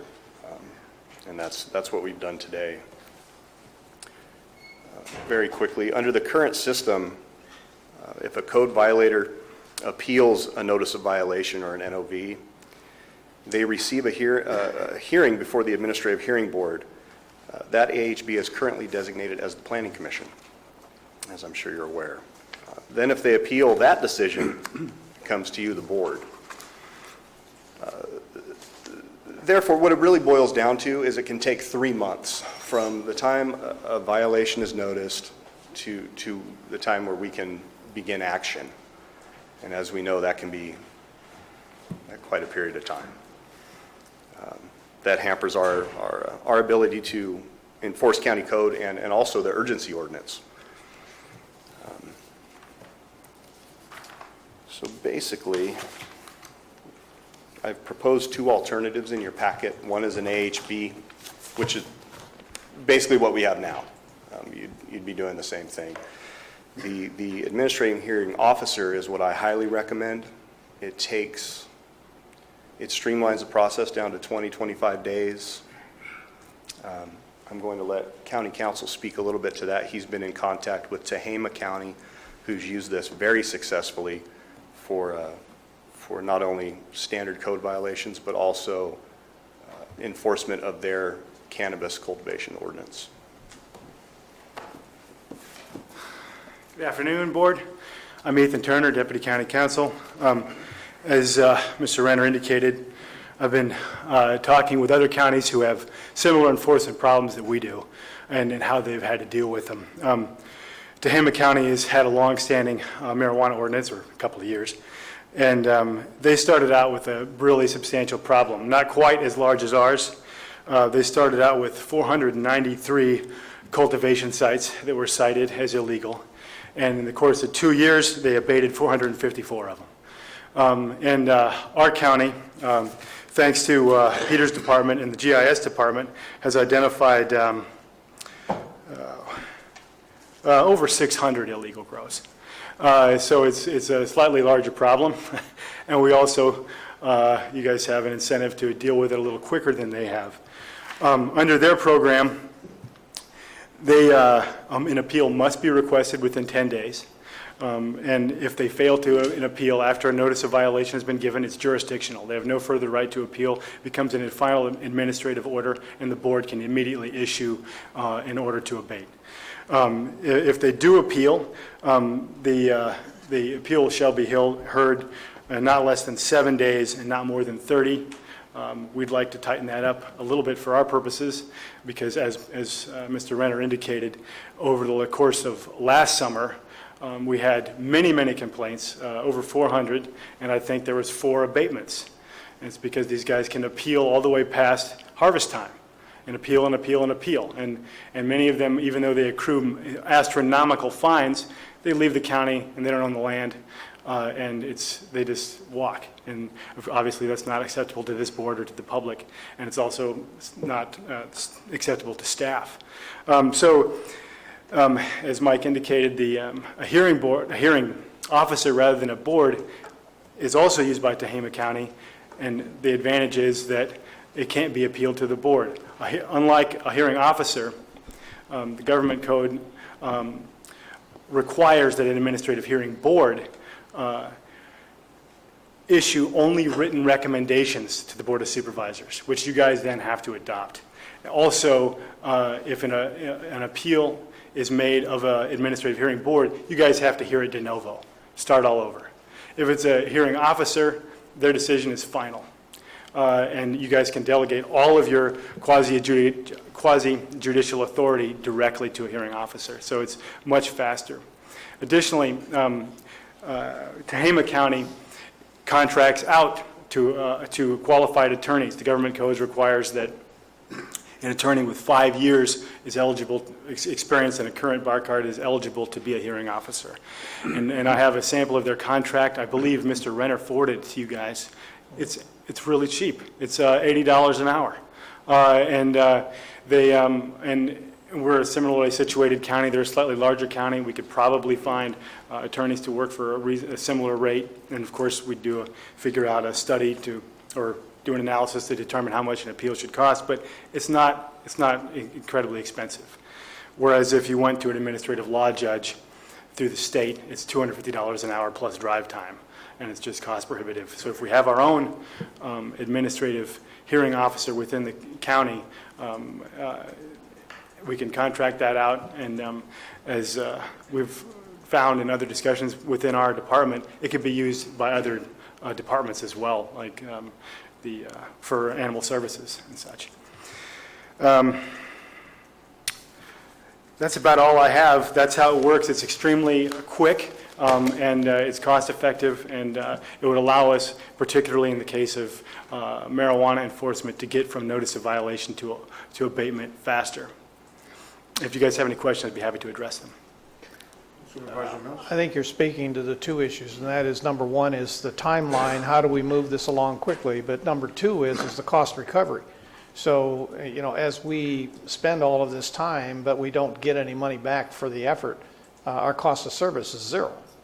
Is not zero, but our expenses are there, and we get nothing back. And that's what you're speaking to right now. So those are the two pieces I think we've been struggling with for literally decades here. And it's just really came to light with reference to marijuana enforcement. It was really highlighted because we're getting complaints and we're sitting around on our hands not doing anything, and it's really frustrating for staff. Okay. I like the idea of the administrative law judge type thing. Ethan, a couple of things. You mentioned the hourly rate for this administrative law judge, if you will, hearing officer. You said state rates are around $280.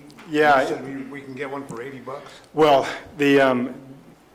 the state of California, through two different programs, offers administrative law judges for these kind of hearings, and those are the incredibly pricey ones.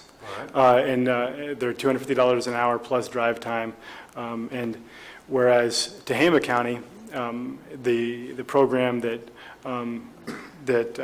I investigated and thought it's a great program, uses local attorneys, and they offer a contract rate of $80 an hour, and they've been able to fill those contracts. And those, that way the attorney doesn't become a regular staff member. We don't have to pay the high rates that are charged by administrative law judges from the state. And as so long as the local or regional attorney meets the minimum qualifications required by the government code, we could use any local attorney with the requisite experience. I have issue with two items here. Number one, how are we going to recover any costs of this administrative law hearing officer and staff time? Is that going to be built into the appeal fee, or direct cost reimbursement, or how do you the government code section that grants counties this power, I can't remember off the top of my head, 25.8 something, it allows for cost recovery for abatements and the administrative costs of abatements. Additionally, we wouldn't be using this hearing officer unless a case is appealed. And we can have built into the process an appeal fee that would be determined probably by ordinance, so it'd be, rather than putting it in the statute, or by resolution, excuse me, so we wouldn't put it in the statute, so we'd have a flexible amount as we zeroed in on the actual cost. And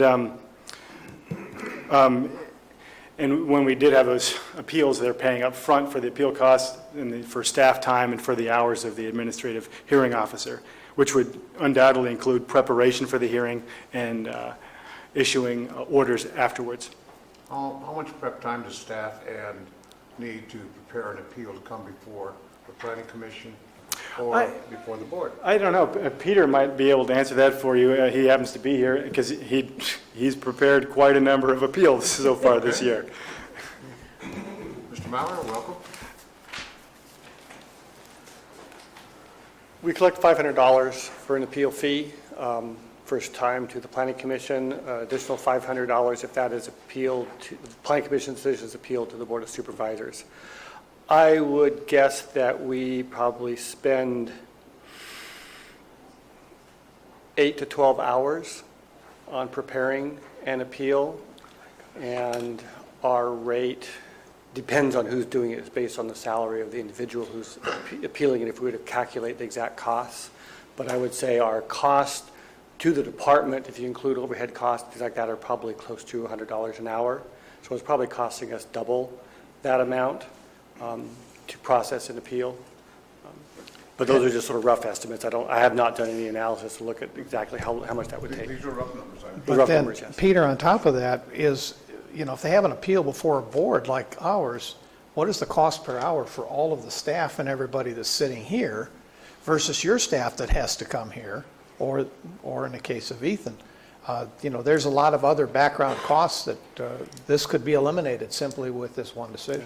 Well, the planning commission costs itself are sort of a fixed per meeting cost Right. of the commissioners. They've got a stipend. We do have my time and the staff members' time that's working on the appeal. That's part of that 8 to 12 hours. We do have one clerical staff that is taking the minutes, so that would be an additional cost as well. So yes, there's some overhead costs associated with that. Board Chair, I just wanted to clarify for the board, 8.06 and the notion of going to a hearing officer is regarding code compliance complaints.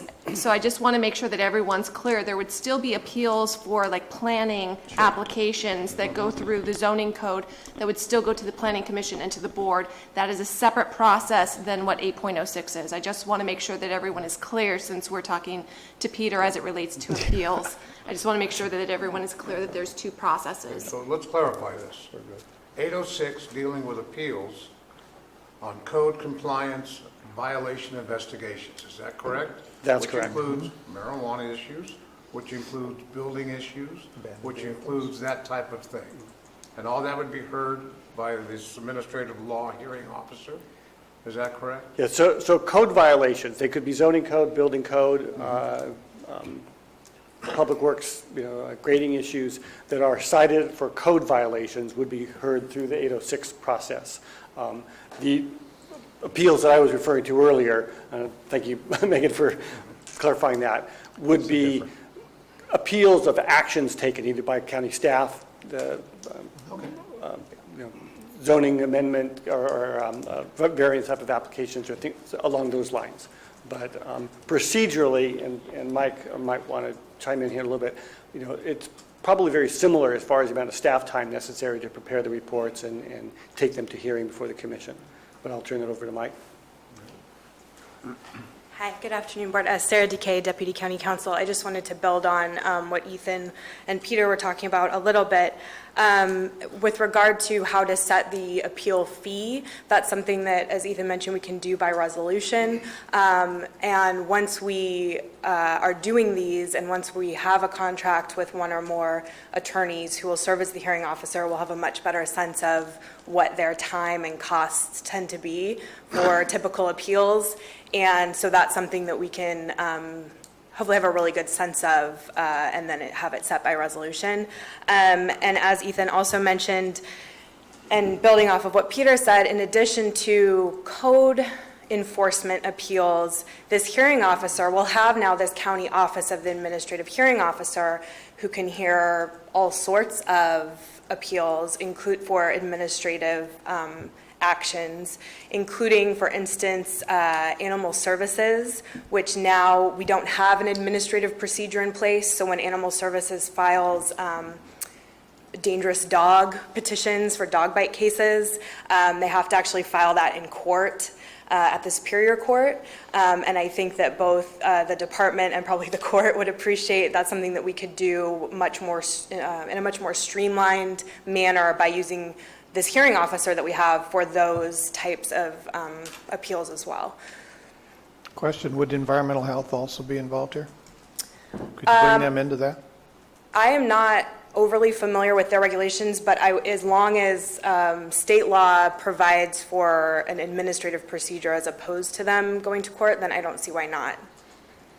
Go ahead. No, just a thought, to include that. Well, and I think that's a good thought. I mean, I think that there may be a variety of other departments and other procedures that could, at least in theory, now have this hearing officer in place to hear those rather than be going to court or doing whatever current procedure is. Thank you.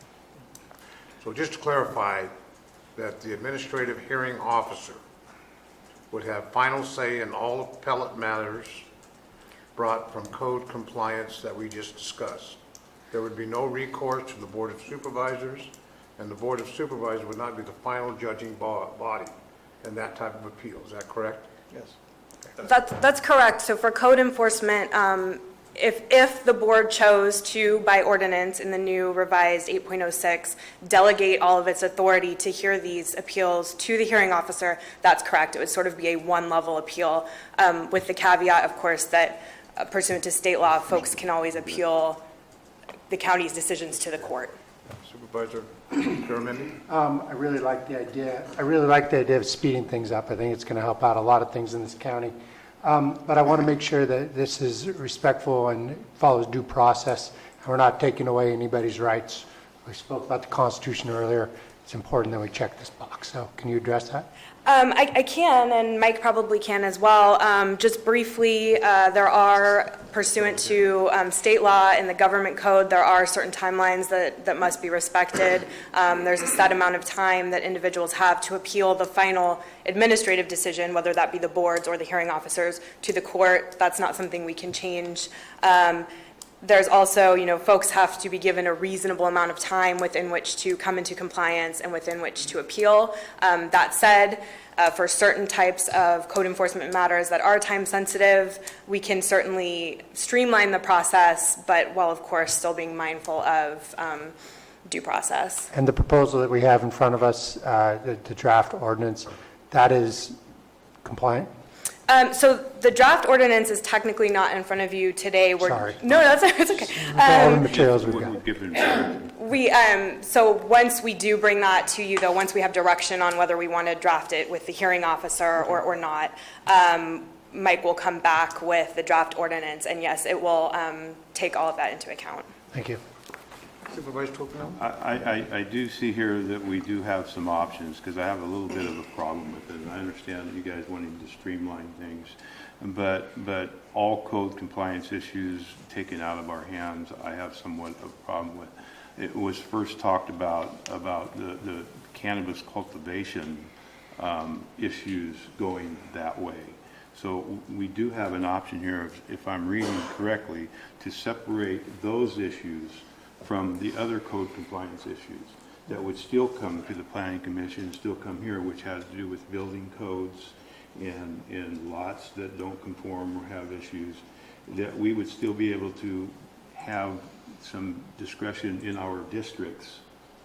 And because a lot of times there were issues that came before this board that I was able to straighten out when I was here before in code compliances, being part of that because I was aware of it. We're not going to be anything brought to us about any code compliance issues in our districts.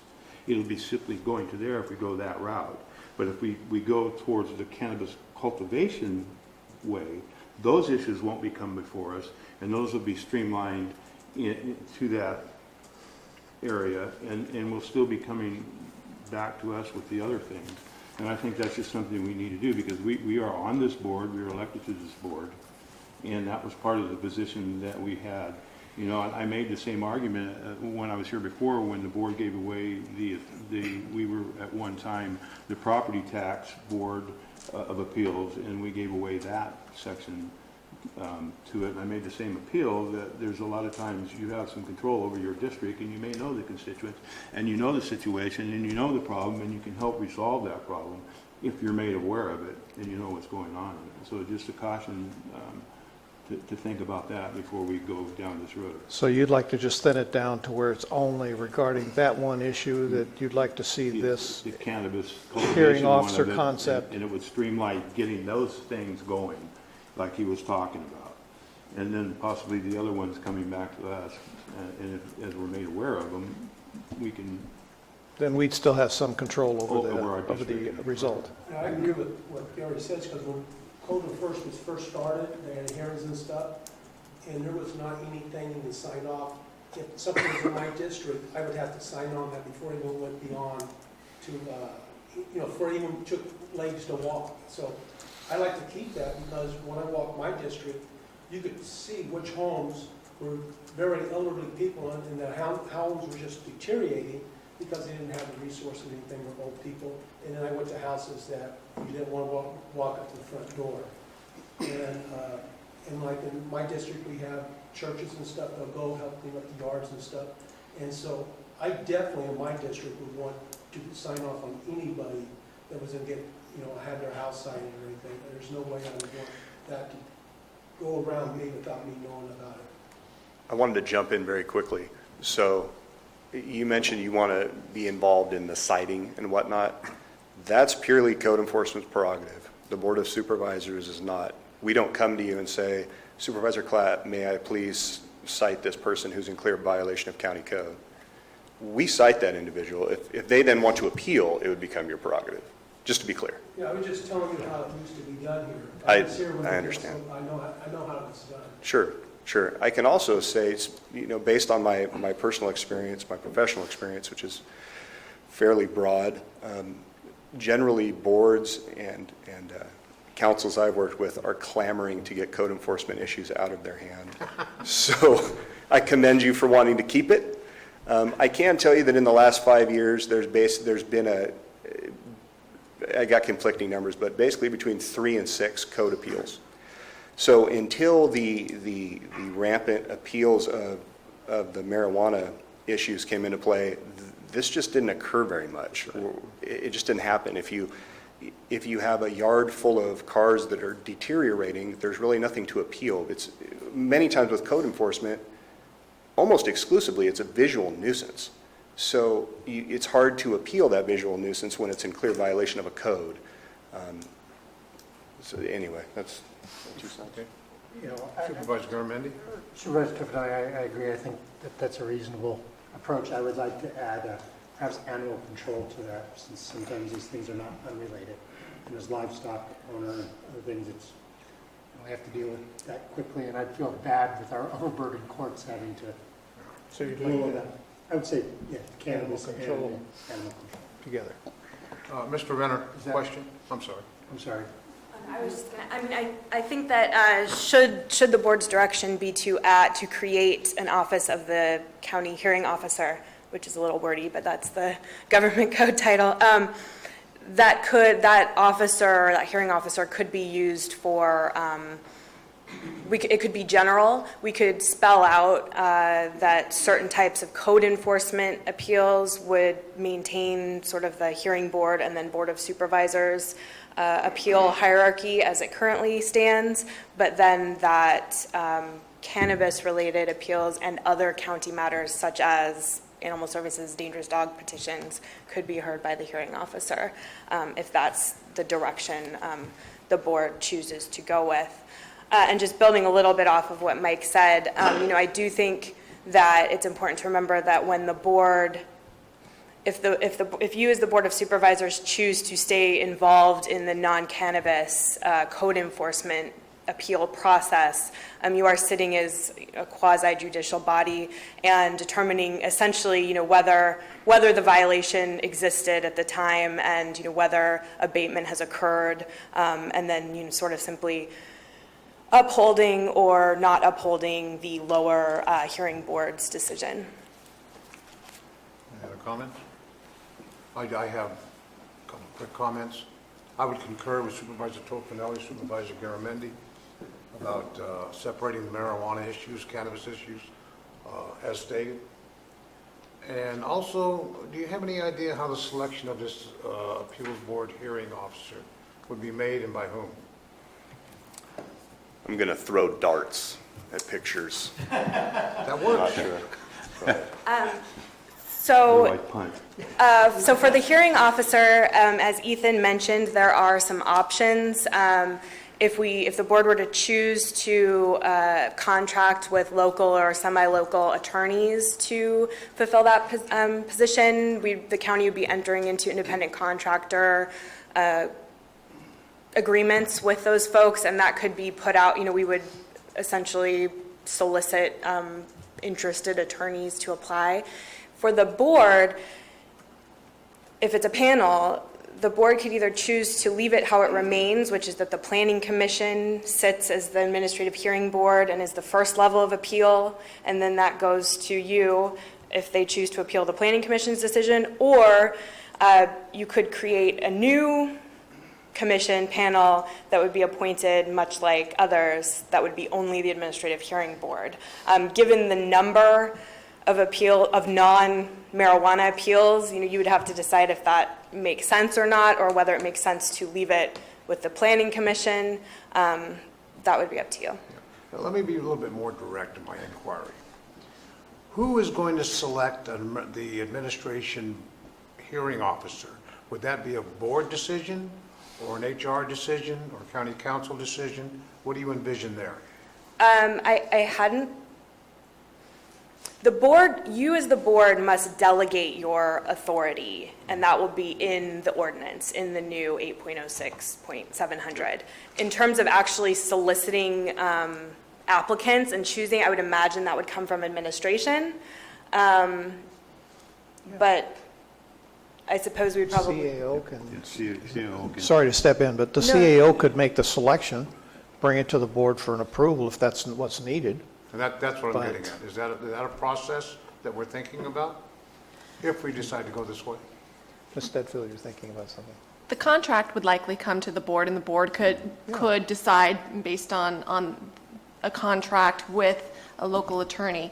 There is the potential, if it's a hearing officer, a single hearing officer, where there is a pool of hearing officers, so that there are multiple attorneys that the county could pull from based on need and availability and things of that nature.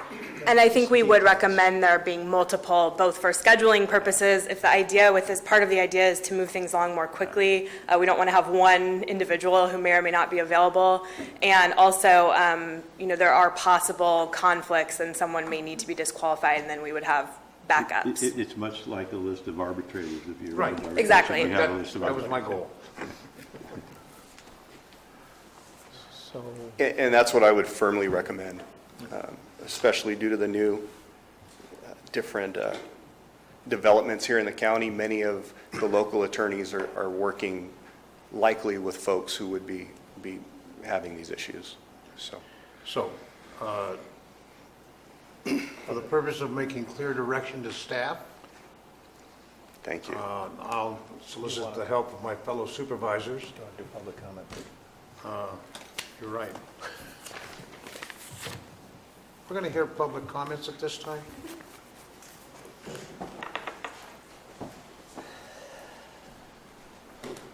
Good afternoon. My name is Raymond Smith from Valley Springs. When I had a conversation with the planning department about caregiver and patient grows, my understanding from the conversation was that we could come into compliance at any time. So what I did not get through that conversation was that if we are abated on, if there is a notice given to us, could we still come into compliance? And if that delegation power is given away from you guys to another entity, what is, I should say, can we still come into compliance at that time? Are we as caregivers denied the ability to come into compliance once we're given an abatement notice because of this administrative law judge being contracted out?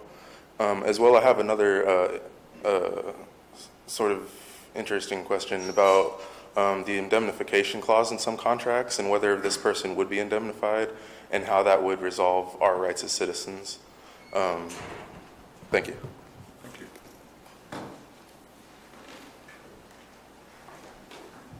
Mr. Mauer? Yeah, maybe I can address that question. It sort of gets back to the point that Megan had brought up. There's actually two sort of parallel processes here. So if a caregiver registration applicant were to be denied for some reason, he would have right to appeal the planning director's denial of that application to the planning commission and then to the board. Right. Once he's exhausted those remedies, there is the parallel process of appealing the citation. So if he's denied by the county for his registration, code enforcement would go out there, and if they're cultivating still, would be cited for cultivating without proper registration. That second process is what this is about, is the the code enforcement citation appeal process, not the registration denial and appeal process. So hopefully that clarifies it for him as well. Good job.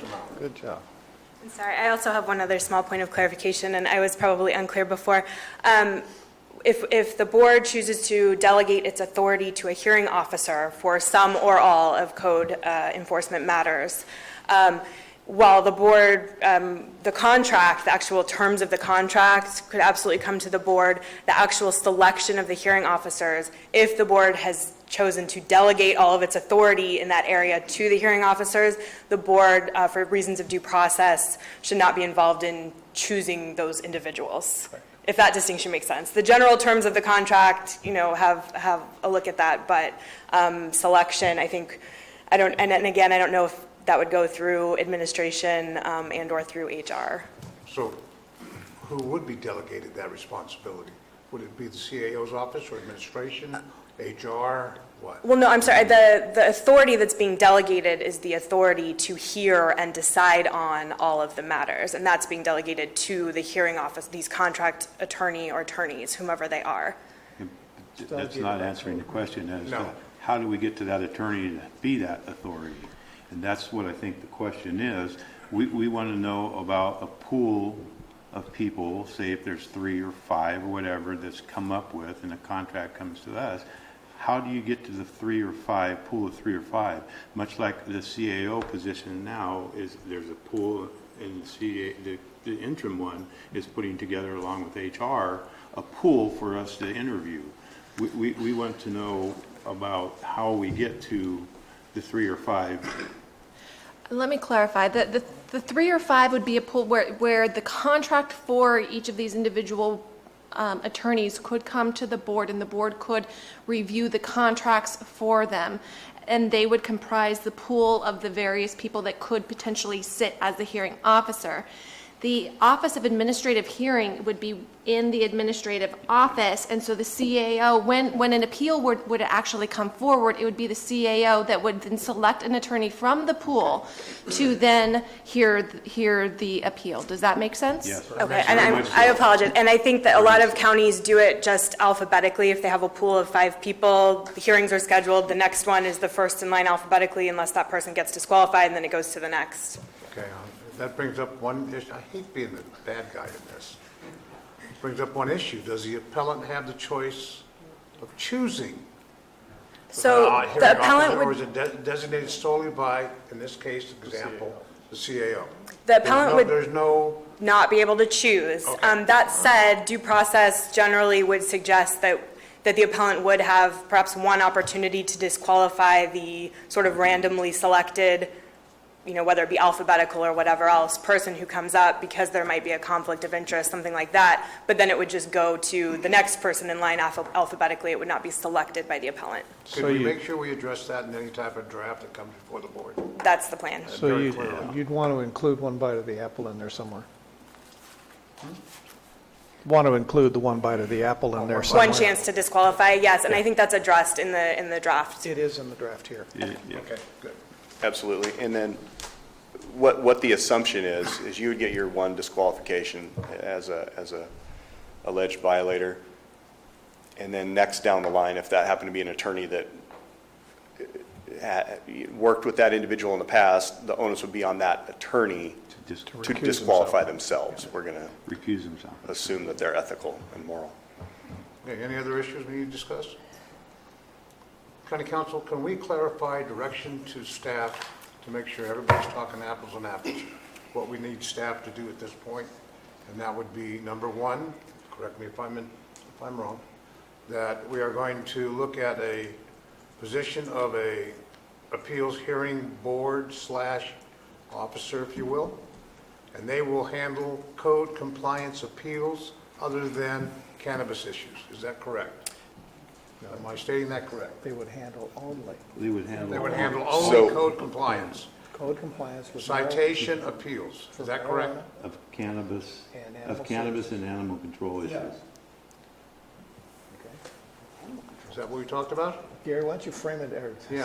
Supervisor Tucker. So- You go ahead and say it. So animal control is going to be a separate issue. This is purely 806. These are code compliance issues only. Okay. Certainly, once we create the office of hearing officer, it can be used. Absolutely. Absolutely. So we're putting together that all code compliance issues, when a citation is issued for cannabis cultivation issues only. All other issues that are issues will come to us when there's a citation, much like they do now. And we have one item number 23 coming before us. If this goes into effect, that item 23 would not come before us anymore. Supervisor Tuffanelli, I want to clarify, item 23 is not code compliance. Item 23 is Oh, a it's an planning, appeal. is an appeal to You're the right. planning It's not code decision. compliance. They're My separate mistake. issues. You're right. That still would come to us. Correct. It would be a code compliance. If we uphold this appeal and they go out and they send a citation Then if the to abate, citation, okay, yeah. then that would go to the, yes. Okay, now I understand. Is that clear? Did we get that issue clear for you, It's staff? clear. I sifted through. I think I got it.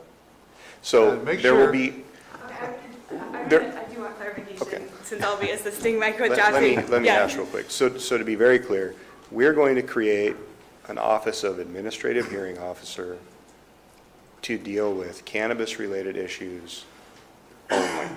So it's the hybrid system that's, I think it's choice 5 for the board. And then we'll have an AHB for all other code-related issues, much exactly like we have now. Planning Commission is the AHB. If they don't like that decision, not the ultimate, but the next step is to appeal to the board. Whereas the cannabis-related issues strictly would go to the hearing officer. That would be the final say. The board's authority would be delegated to that individual. Correct. Okay. If I could add, Mr. Chair, one more thing.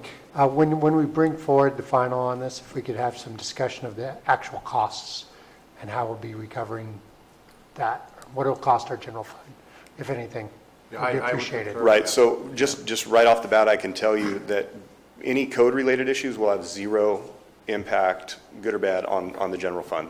We don't impact the general fund. Well, that's always nice. Mr. Renner, just so I'm clear now, Yes. how can it have a zero effect? We're paying salaries, and we're paying compensation to these hearing officers plus staff time to do all that. So what you're telling me is the fines levied would cover that cost, or the appeal fee? For The cost code of the compliance appeal fee, citation? the cost Is that of the what we're appeal talking fee will, once we vet what the actual cost is, right now, we're just kind of doing it, and I know we're eating cost. That's why I asked for clarification. Yeah, so, and no two appeals will be exactly the same, but we'll get a very good idea, and we'll get a very fair number of appeals cost to the public, so we're achieving cost recovery and nothing more. Okay, perfect. I would agree with that. Yeah. Now, next issue. What's our expected timeline to see a draft? Next week? Tuesday, 14th, February 14th. You can shoot for the 14th to see a full 14th of draft. February? This has been in the works for a while. so. Okay, if you can make that deadline, that'd be very commendable. Thank you. Any further questions from the board? Staff, any questions? got Thank you all very that? much, folks. Got it all. You got it all? It's all up here?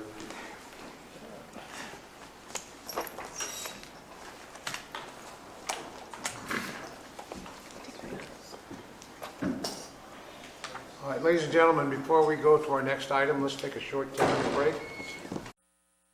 23 is from the Planning Department to adopt a resolution upholding the Planning Commission's denial of the appeal of the Planning Director's denial of commercial cannabis registration 2016-812 for Bella Amin on 2540 Blue Ridge Road, APN 014-009-028, file 2016-1140. Okay, ladies and gentlemen, this will be an appeals hearing, which is different from a regular board meeting.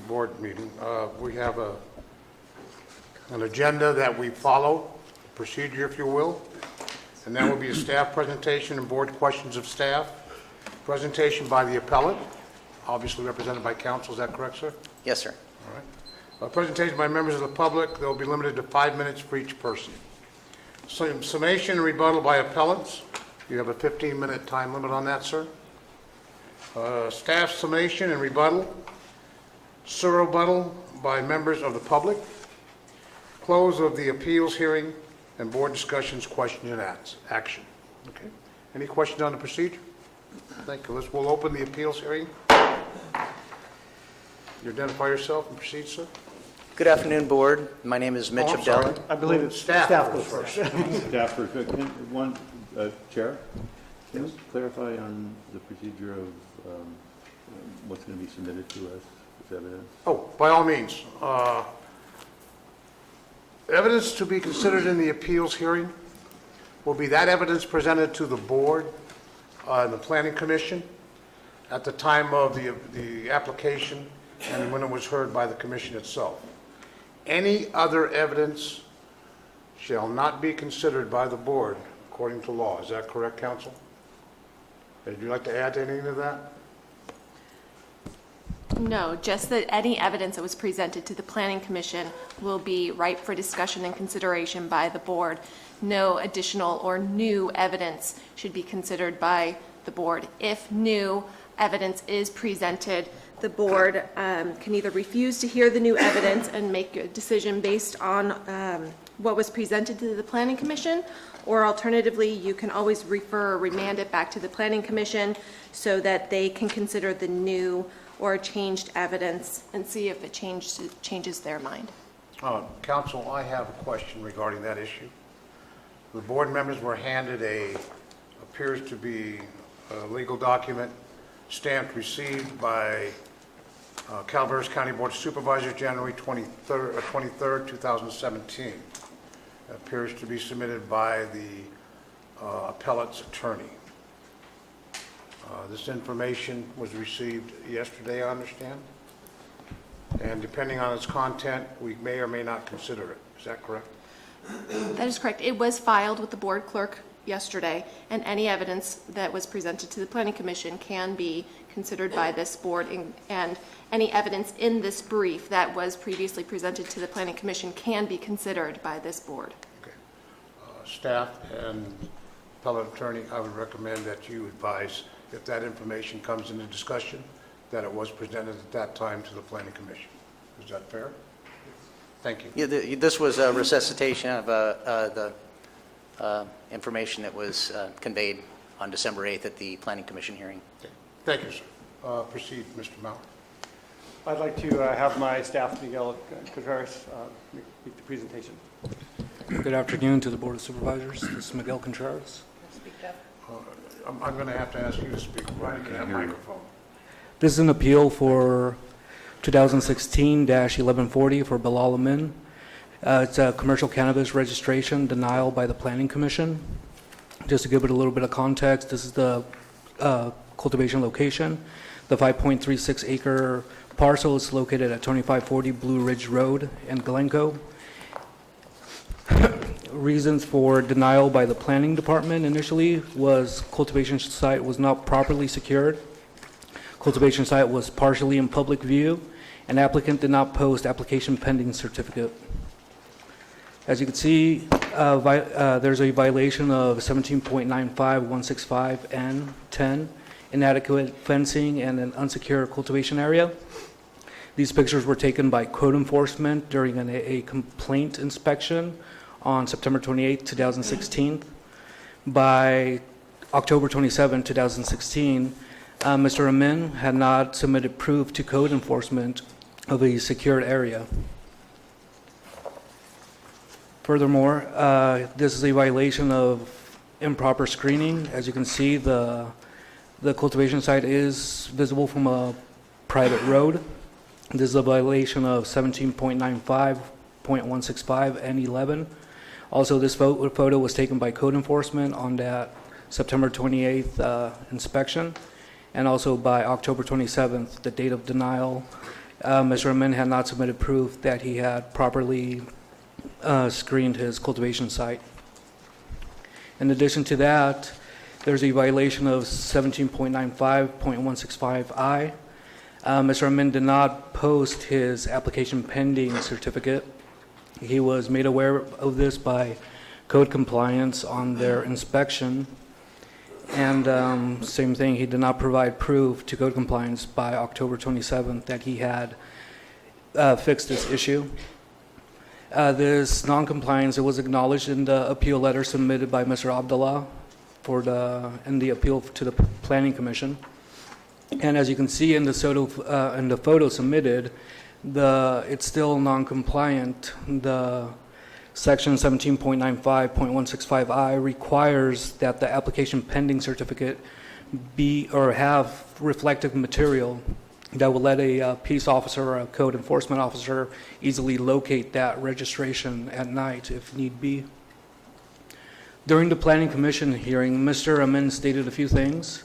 To give it a little context, in their appeal letter, Mr. Amin stated that part of the reason why his cultivation site was not properly screened or fenced was because a county representative told him that his fencing and screening were interfering with the drainage ditch. However, Mr. Amin and Mr. Abdullah were unable to produce the name or the department of said county employee. And furthermore, Mr. Amin stated that the fence that he was told to remove was a second fence, and it was irrelevant for compliance. Another thing that Mr. Amin stated in the Planning Commission hearing was that code compliance told one of his employees of the requirements to fix his fencing and screening. And Mr. Amin also stated that he delegated those tasks to his employee to take care of. Furthermore, Mr. Amin also stated that a neighbor sent him a photo of code compliance's written notice.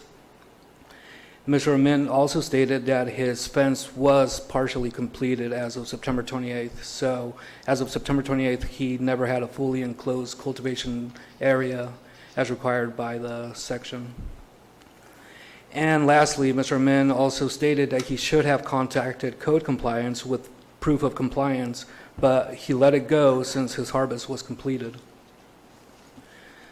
The Planning Commission findings. So based on 17.95.165N, which reads, the following additional requirements apply to the registration of sites of commercial cultivation of medical cannabis. The subsection is 10, which specifically states that an outdoor or mixed-light cultivation area shall be fully enclosed by a 6-foot tall fence.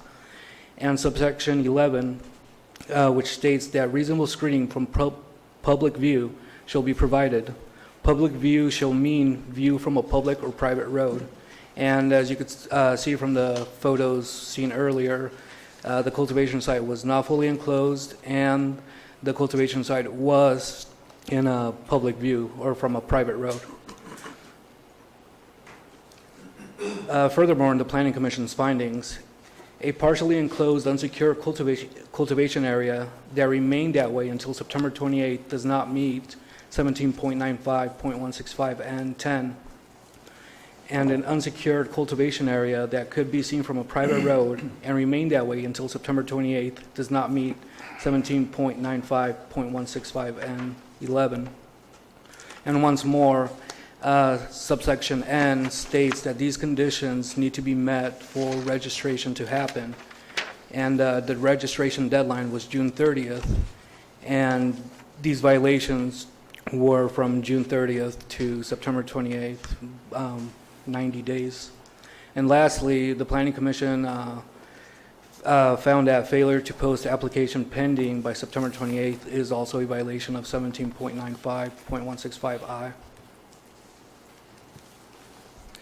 Here's some supplemental photos that for you to see.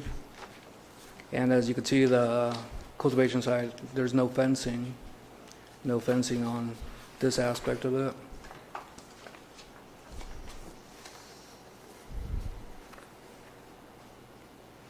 There appears to be some fencing over here, but if you look closely, that is plastic netting. Part of the requirement of subsection 10 is the fence has to be of a material of reasonable strength. Staff feels that plastic netting does not constitute reasonable strength. And any questions for staff? One quick question. Is the code compliance officer available that handled this investigation? Just a question, not that I'm demanding you be here. I don't see her in the audience. I don't know if she's still at work at this point in time. I do have a question. Regarding section 165 and 10, where it states that the area, the fence, not only that, but the gate, and we're talking about the gate, does that need to be 6 foot tall as well? The whole cultivation area has to be enclosed, so that would include the gate. And at the time of our arrival on site, was that gate there, closed and locked? I couldn't answer that. That would be for the code compliance officer. Okay. I have a question. Go ahead, Supervisor. The pictures that you showed, the one with the plastic netting, and then there was another one with black screening as a fence, but you could still see through it and see growing. Is it not supposed to be shielded so you out of view from private roads, the fencing? Correct. It has. So even the fencing that was put up that's black and transparent that you showed up there, you could still see through it. Is that still? If the cultivation area is not visible from the road due to topography or vegetative screening, then solid fence is not necessary. But if you can see it from the road, then you would need to screen it with some type of solid material, wooden slats or some type of solid fencing, yes. So can you go back to that picture that showed the fence that was the black right there? And I'm assuming that's taken from the road there, and you can still see through it to the back. Actually, this was a photograph submitted by Mr. Abdallah in his So you appeal don't know letter. where it was taken? So it's not from the road. Well, it's not from the road. Okay. No. I have a small issue with the fact that these photographs are not time-stamped, and we don't have the code compliance officer or the appellant, if he did take photographs, available for questioning. The appellant is here, but I'm sure he'll Do present. we have a way to determine that?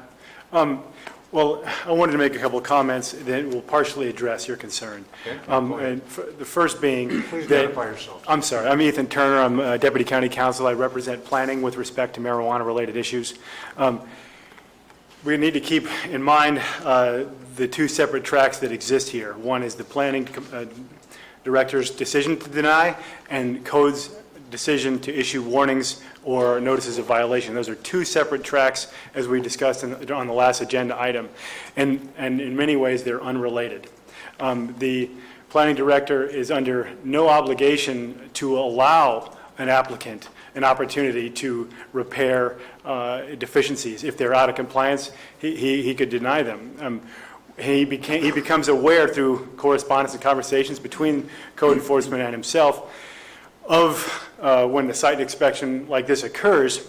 If there's minor deficiencies, he might not deny immediately, particularly if you find out that code is given a warning, but that's in his discretion. And so the fact is those photos showed that the fencing was inadequate, that it was visible from a public road. And in the appeal letters themselves from Mr. Abdullah and in the subsequent papers submitted, it was acknowledged that the fencing was down. It was acknowledged that he misplaced his pending registration certificate, and that it was actually never even posted throughout the entire course of the season until such time as code enforcement notified him of that deficiency, where then he subsequently got another copy and posted it as shown in this picture. So it is not in dispute that there was deficiencies with the fencing that existed throughout the entire course of the grow season, and that there was no posting throughout the entire course of the grow season. And the planning director could have denied in his discretion at any time that information became known to him. But he found out that code went up there on a complaint-based inspection. They passed that information along to planning staff, and for whatever reason, processing other applications, time went by before Peter eventually issued his notice of denial. And if it is a great concern that you would like to talk to Reba, the code enforcement officer who took those pictures, I can run over and see if she's available. But like I said, if you reviewed the appeal letter, it was admitted in numerous locations that they never had the sign posted throughout the course of the season until such time as they recovered a duplicate, and that there was inadequate fencing on numerous occasions. I mean, the issues that he did raise were that code enforcement didn't give him a timeline to repair, and whether or not they did doesn't affect Peter's discretion. That's a separate matter. And whether or not they're going to issue a notice of violation after a reasonable time to correct is in code's discretion, at the code enforcement officer's discretion, and that's the code enforcement track. And if you have any questions regarding the points I just made, I'd be happy to answer them. Was there a report generated out this investigation by the code enforcement officer? I believe there was. Reba, would you care to answer that? Is that included in our packet? I didn't see it. Only a statement made to You him. accept the mic? Yeah. Identify yourself. I'm Reba Davis, Code Compliance. I had written an email, not a formal report or anything, but an email over just doing the blank statement to Miguel, just of what was out there, basically. I didn't get your last name, I'm sorry. Davis. Ms. Reba Davis, yes. You were the code compliance officer involved in this investigation then? Yes. Okay. Did you take the photographs displayed here? Not that one. Yes. I did Slowly, take those. please. You took all these photographs? So you can actually testify to the fact that that's what you saw when you took the photographs, including your investigation? Yes, sir. Okay. And when did you take them? When? Yeah, Um, just for the record. September 28th. Correct. Okay. Thank you. Thank you. If you- Mr. Chairman, there is a inspection report that's in your packet. Yes, it is. It's on page 204, I believe, of the packet. That it? Thank you. Thank you.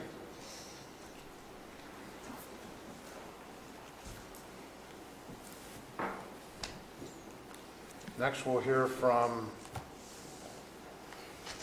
a presentation by the appellant. And sir, just for the record, is your client present here today? He is, Your He Honor. is. He's back in the corner. You want to stand up? Thank you very much. Thank you. Honorable members of the board, thank you. My name is Mitchell Abdallah. I represent the appellant, Bilal Amin. I prepared some 20 copies of the brief that I submitted to you. If anyone in the gallery wishes to look at it, they can come up here to the podium, or if anyone doesn't have one up here, I can hand you one. What I'd like to, that's a lot of information you received, so I want to break it down, okay? I want to start by saying that Mr. Bilal is here today to correct, he's here to right a wrong. The wrong was the denial of his application. Mr. Bilal wasn't fined for a code violation. If he had violated the code, he would have been fined money. He resolved issues before the code was the 10 days, I believe. He's not here because he moved his grow to a different area than what he applied for, nor is he here for exceeding the size of his grow. He's not here for selling drugs. While he did have issues on September 27th, he ultimately resolved those issues. Those are the issues I want to go over just briefly, because I know you've had a very long day. Now, in short, he's complied with all the county requirements, code requirements that he was out of compliance. You'll see a lot of pictures up here from September 27th where he was attempting to do things right, but apparently wasn't.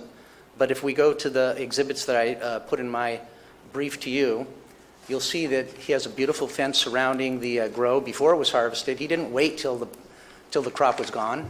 That's evidence right there. It shows a healthy crop that's fully enclosed and likely invisible from the street. Certainly very obscure from the vantage that we're looking at it. Now, back in September, sometime in September, we don't know when, but Mr. Bilal gave testimony at the planning hearing that he put up a nice fence that was screened up along the road. So that would have been the perfect situation. People driving, they just see a fence that's obscured and they can't see anything that's going on in the property. He doesn't know who, but it was a county official that he testified to, said, you know what, this fence is in the ditch and it's going to obstruct water. You need to, traveling down, you need to get rid of it. He did what he was instructed. He got rid of it. This was in late September. In early October, shortly before that picture was taken in late October, he began constructing a new fence around the property since he couldn't put one up on the road. And that took time. You'll have seen photographs a little bit earlier by the respondent showing a partially constructed fence, one that didn't have screening on it. That's this fence here that he was working on. Now, what's really complicated is, I'll get right to the point. Maybe code enforcement under the planning commissioner's prerogative can say, you're not in compliance, you're done. That's not what goes on out here. What goes on is the county officials come out and they say, hey, you need to fix it. They don't need to say, fix it so that we can deny you. They say, you need to fix it so that you can be compliant. That's the standard customary way that business is conducted. So the fact that the planning director may have discretion, that's not what they do. So I think that argument is felonious. I don't think you should recognize that argument that just because he has discretion, because he was out of compliance, he's cooked. That's not the case here. In fact, what happened was they came out on the 27th and they said, you need to fix the problem. The problem is my client testified that he wasn't there and his employee was, and he isn't sure if the employee received any kind of documentation. My client certainly didn't receive any documentation. He got secondhand information from his employee that said, the guy said, you need to get this stuff fixed. You need to put a fence around and blah, blah, blah. They didn't give him a time period, a time frame. That's a real problem. That goes into due process issues of notice, and I put in my brief in the second, in the legal argument that you'll find that the current law, and this is as of case law that came out in 2009, it says, case law that came out last year, notice requirements exist in order to allow a defendant to avoid liability for damages. If the defendant corrects the alleged wrongs in 30 days after notice, or indicates within that 30-day period that it will correct these wrongs within a reasonable time. That was a recent case. So the whole idea about notice is to give the second part of notice, a corrective period. They just simply said, and they've admitted this in their, as I mentioned, in my brief on page, I believe it's at the top of page 5, the commission staff report said, when it said, although no specific time frame was given to comply. So that's really a problem that you guys need to address, and you need to consider against the facts of this case. How does one get a notice to fix it, and then it's just up to the summary decision of the county, well, let's give them 10 days. No, let's give them 45 days. The reality is when he got the visit on the 27th of September, that nice, neat fence was in place before he harvested its plants in November. So he did, in a reasonable time, get that fence up. And you'll also notice that fence points out a sign to notify law enforcement. We did acknowledge that we had a problem with that. My guy was busy farming his farm and neglected to post that sign. Well, here's the second point that you need to consider, and it's one in equity. Equity is what's right, what's just, what you should do when there's no actual law to point you with a remedy. And substantial performance is born out of equity. And equity says that if you, and I'll quote, if you're in compliance substantially or essential requirements of something that satisfies the purpose of the objective, even though its formal requirements are not complied with, you're compliant. So basically, if you're getting the essential requirements out there, you're to look at this in equity as though, even though it's maybe not perfect on the four corners of the document, substantial compliance meets actual compliance. So here we have the county that's trying to say that we couldn't, that we were out of compliance because we didn't have a fence up after they gave us notice, that we had a sign that wasn't posted properly, but they're not acknowledging that my client fixed these problems. They gave us an opportunity to fix. They just didn't. It was their problem, their fault that they didn't tell us how much time we had to fix it. Again, my client isn't the kind of client that's selling drugs to kids at school. He's a nonprofit organization that donates his medicine to only his patient members. He's a young man, but he's trying to do right by the county. He lives here. He's never had problems. He's doing his best to comply. So I think the board needs to consider this. I think the board also needs to consider the latter two arguments that the county made, that he didn't comply with the requirements of the submission. Now, they said that his submission was incomplete. Well, the testimony refutes that. On July 1st, he applied for and received a seller's permit. I know that because I can testify that I'm the one that secured that document from the Department of Equalization. I also provided it to my client to submit with his package with which we prepared for him. He came to the county. He submitted this application packet. He had a third-party witness come up on the 8th of December that testified that he saw Mr. Bilal here, looked at all of his papers, asked him, "Are you 100%? He said, "Yeah, I'm 100%. He had the seller's permit, which is documented in Exhibit Number D as of September 1st. I'm sorry, July 1st, I think. Let me look before. September 1st. He had that with him and he submitted it. The county received hundreds and hundreds of applications that week. It's reasonable that the county could have misplaced that document. If I may, in order to sort of circuit an unnecessary argument, the Planning Commission did not include that in their findings for denial. They recognized for today? I'm sorry? It Okay. was not included in the findings for denial as a reason why the Planning Commission denied. So Thank you. That argument is really not. So we've already necessary. resolved that argument at the last hearing. One at a time. So now we're just down to the two issues. I would ask that you seriously look at this situation. This is one where the big picture is the county has presented an opportunity to its citizens to grow, cultivate marijuana on a medical basis. My client has taken advantage of that opportunity. He's not secretly doing this in the black market. He's attempted to comply. He missed a few steps on the way, but he picked himself up from stumbling. He's in full compliance now. Evidence of that is he didn't get fined for code violations. And this just isn't the kind of case that you want to deny him because it could have effects on him in the future. If he has a denial on his record, some sort of misstep, and when he goes to apply for a state commercial license, which will be valid sometime in 2018, this could preclude him from applying and having a future and doing his endeavors. So I would ask you to seriously consider that this is a real close case. It's not a slam dunk, and I believe you should reverse the order, reverse the denial of the Planning Commission. Thank you very much. Okay. Now we'll have presentation by members of the public.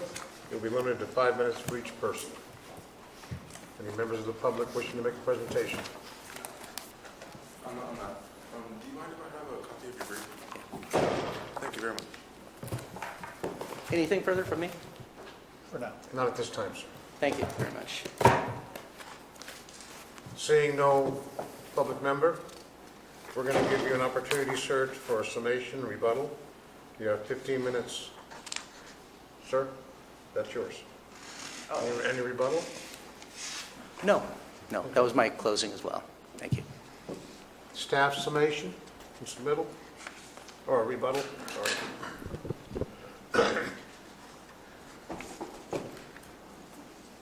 I don't know if we have anything else to add.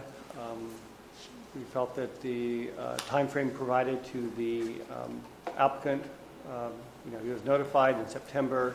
Granted, there was no specific timeframe, but when there was no additional correspondence from the applicant indicating that he had fixed it or attempted to fix it or requested an inspection or photographs submitted, and further correspondence with code enforcement, we felt that there wasn't an attempt made to fix it in a timely manner. I agree with the appellant that we have provided opportunities for people to fix a problem. It's relatively minor. Trying to be fair to the applicants. However, I think that 4 months or 3 months from the time in which the fence needed to be up was plenty of time to fix that problem. And so that was the reason for our denial, and it was the reason why the Planning Commission upheld our action.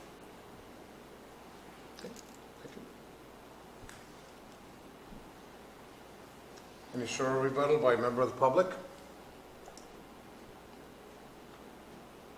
Anything further from either party? Can I ask a question? Yes, sir. Peter, on the sign there. Oh, wait a minute. Hold on, we're going to close the hearing first. The appeal hearing. The appeal hearing is closed, but we are now in the area of board discussion and action. Supervisor Clapp. Peter, on the sign that's posted there, am I correct to say that sign supposed to be posted with an 8-foot of a gate going into the property? 10 feet from... Posted from 4 to 6 foot high? Can you talk into your microphone? I can't hear what you're So the saying. question is I want to know what the distance from the gate going into the enclosure is, and it's been a long time since I read it, but to my understanding, it's within 8 foot of it, and the height is between 4 and 6 foot high. And I don't see where the gate is on that, and so show me how, because it looks like the pop field is in the back distance quite a ways. I believe it's 10 feet, and 4 to 6 foot high is correct, but we have not been out to re-inspect since. I have a copy of it Is it 8 or 10? Anyway, yes, it does need to be posted within a certain distance of the gate. It needs to have reflective material so that law enforcement can find it at night if they need to know whether or not they're at a registered grow or unregistered grow. But I don't know the distance that sign is from the entry to the cultivation area because we have not re-inspected. That was a photo that was submitted by the appellant. Any further questions? Supervisor Mills, do you have any questions? Yes, and this would be to the question for the appellant.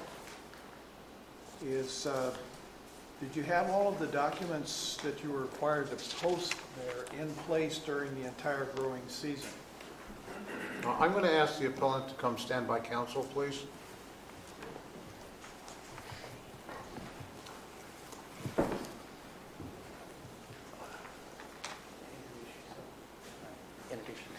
How's it going? I'm Bilal Amin.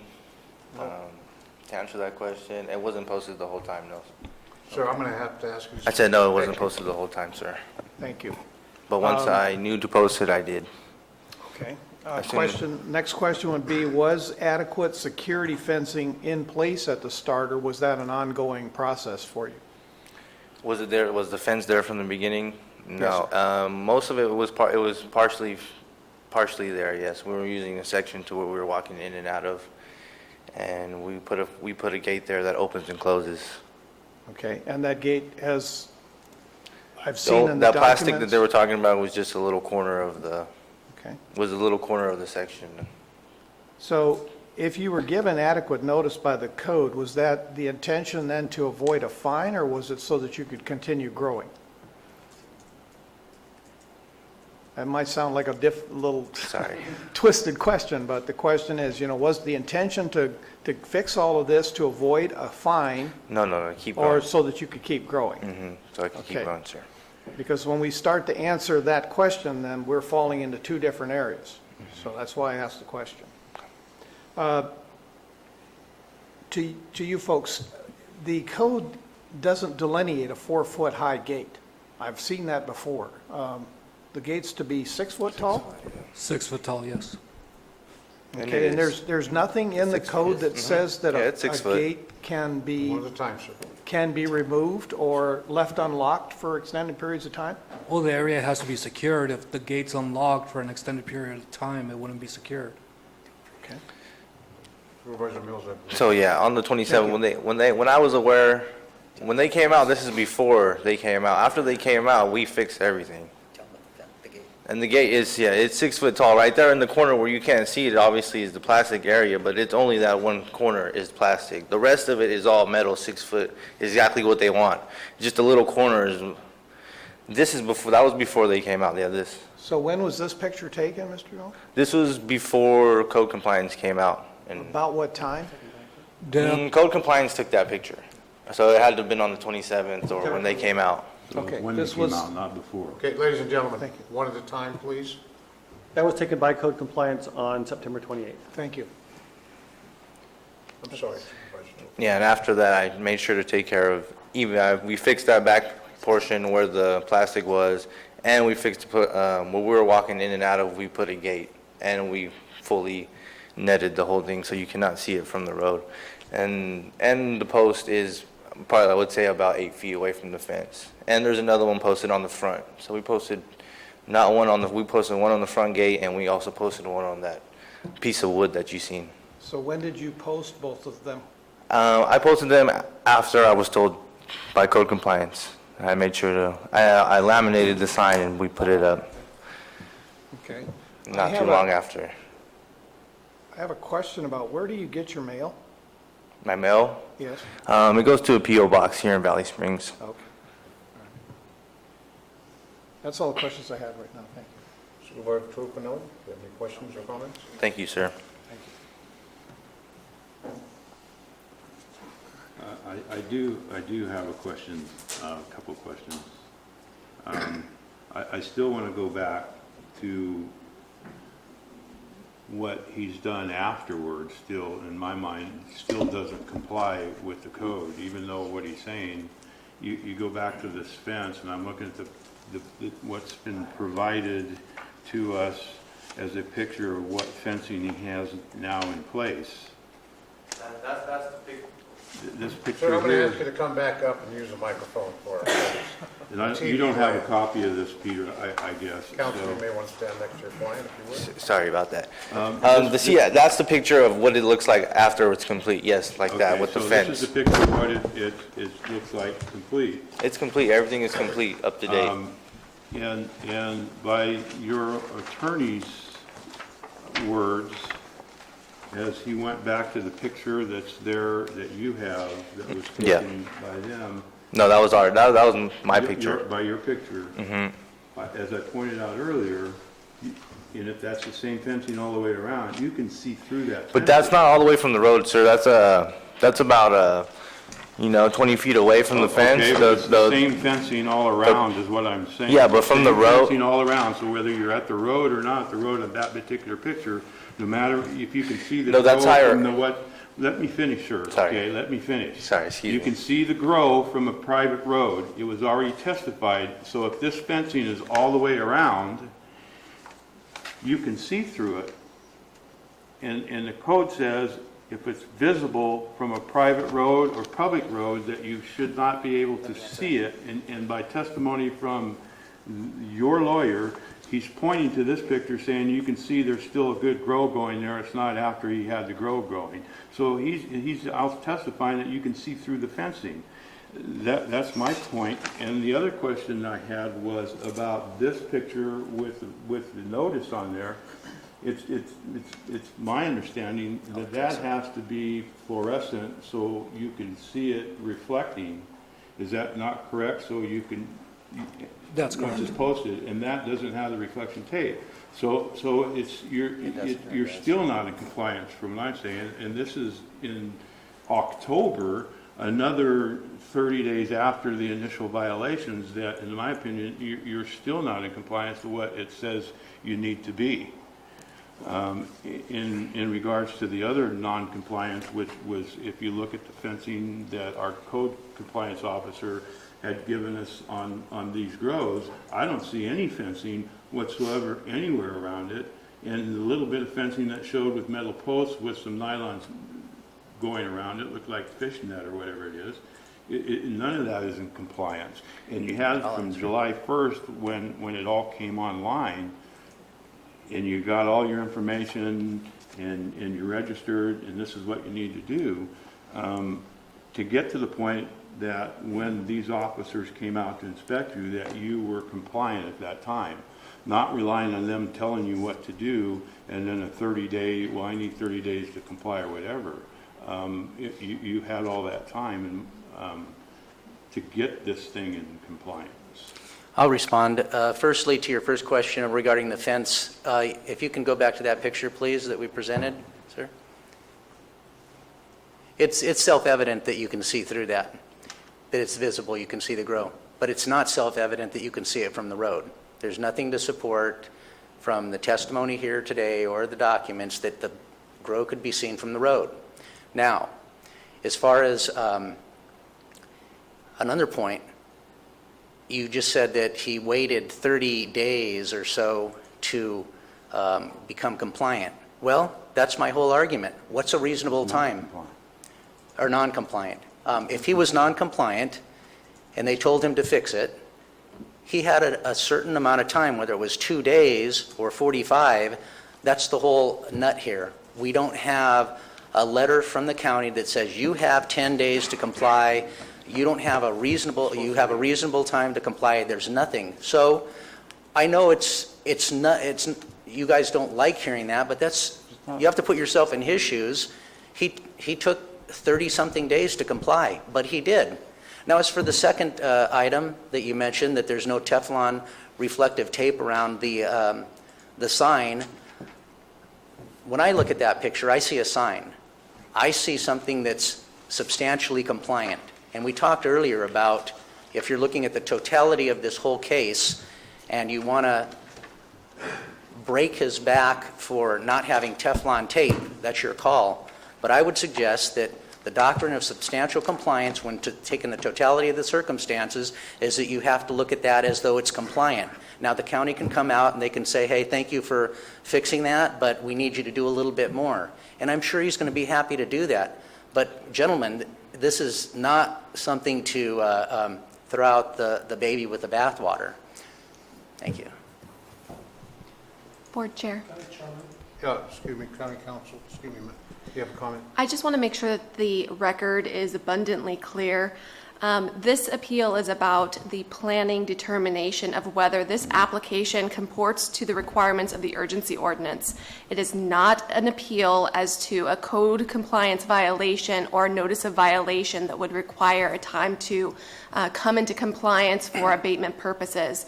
This is purely on the board's determination of whether the facts presented to it reflect whether this applicant has met the requirements of the urgency ordinance as written.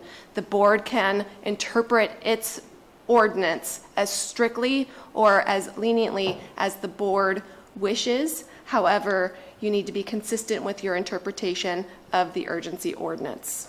Well, council is correct. These are issues that were brought before the Planning Commission, so they're certainly available to be discussed here today. Okay, thank you, sir. Now, my understanding that's a 6-foot fence back there. Is it 8? Yes, it's 6.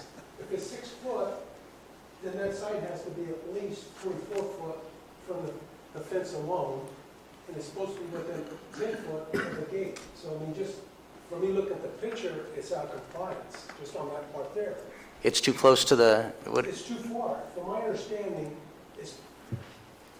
the notice that's posted there is supposed to be within 10 foot of the gate opening into the road. More than one. And it's at least 40 foot, just as, guessing if that's a 6-foot fence away from the fence area itself. I agree with you, and you're correct, but we have testimony that he has two signs posted, one that's 8 feet away from the road. What's on the gate too? On the gate. So you're correct, but we also have mitigated that problem by posting 2. Supervisor Tofinelli, were you done with your questions? Supervisor Garamendi, comments, questions? Need comments, but I think I'll pass. Okay. I have a couple of issues I'd like to talk about. I'd like to raise the issue that was brought up regarding fines. More importantly, sir, did you apply personally? I'm sorry, let me rephrase that. In the Planning Commission appeals hearing, did they ask if you applied personally for this application, or was it done by someone else with our planning department when you got your original application? How'd you do that? When I turned it in here in the planning department? Yeah, when you had your appeals hearing from the Planning Commission, because we're dealing only with that evidence presented at the Planning Commission, were you asked if you obtained personally that application and paid the $5,000, or did you have it done through another party? I came here and paid the $5,000. Okay. At the time that you did that, in the Planning Commission appeals hearing, did they ask you whether or not you received a copy of the ordinance regarding marijuana cultivation? No. Mr. Mauer, when an applicant applies for a cultivation of marijuana, in this case, are they provided with a copy or access to the actual ordinance? We did not provide them with a written copy. The ordinance was posted on our website, and if anyone asked for a copy, we would have made one for them, but we did not routinely provide it to all the applicants. In the Planning Commission appeals hearing, did they ask you if you had read and understood the requirements of the application? No. Did you in fact do that? Did I read the... Did you understand what was required of the application regarding the ordinance? Yeah, did I read it? Most of it, yeah. You mentioned that you were contacted by some county officials. Yeah. So let me finish my question, please. And you mentioned that you don't know who these gentlemen or ladies were. I didn't get their name, no. Okay. But they were from the county. They were county workers. Tell them what happened. When they came out, they asked me to put up a screen in the front, like by the front driveway, an additional screen, I guess. And I went ahead and did that. We put the T-post in the ground, and we put another screen in the front. So when you drive by, you can't see it. All you see is the screen. And I guess it was blocking the drainage, or that's what they told me. It was blocking the drainage, so they made me remove it. They made me take the mesh down, and I pulled the T-post out. Right, very important that we discuss only that evidence that's in the Planning Commission appeals hearing. That was discussed. Okay. It was discussed? Oh, yeah. All right. Could you describe these people and what kind of vehicle they were driving? You said county officials or employees? I think they were county workers. They were what? County workers? County workers, or street department county workers? I don't know 100% who they were. They just told me that it was blocking the drainage and the fence needed to be taken down. And that was just an extra screening in the front that they proposed that we do just for extra, and we went ahead and did that for extra screening. Sir, do you think that these county workers you're talking about, were they road maintenance people or officials doing inspections of marijuana grows? What kind of vehicle? I just think I don't think they were inspecting marijuana grows. They just told me that the fence that we put up was blocking the drainage ditch. Okay. And based on that information, what did you do? We took it down. You took the fence down? Yes.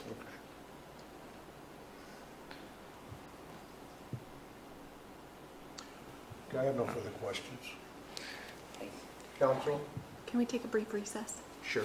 Ladies and gentlemen, we'll take a 10-minute break.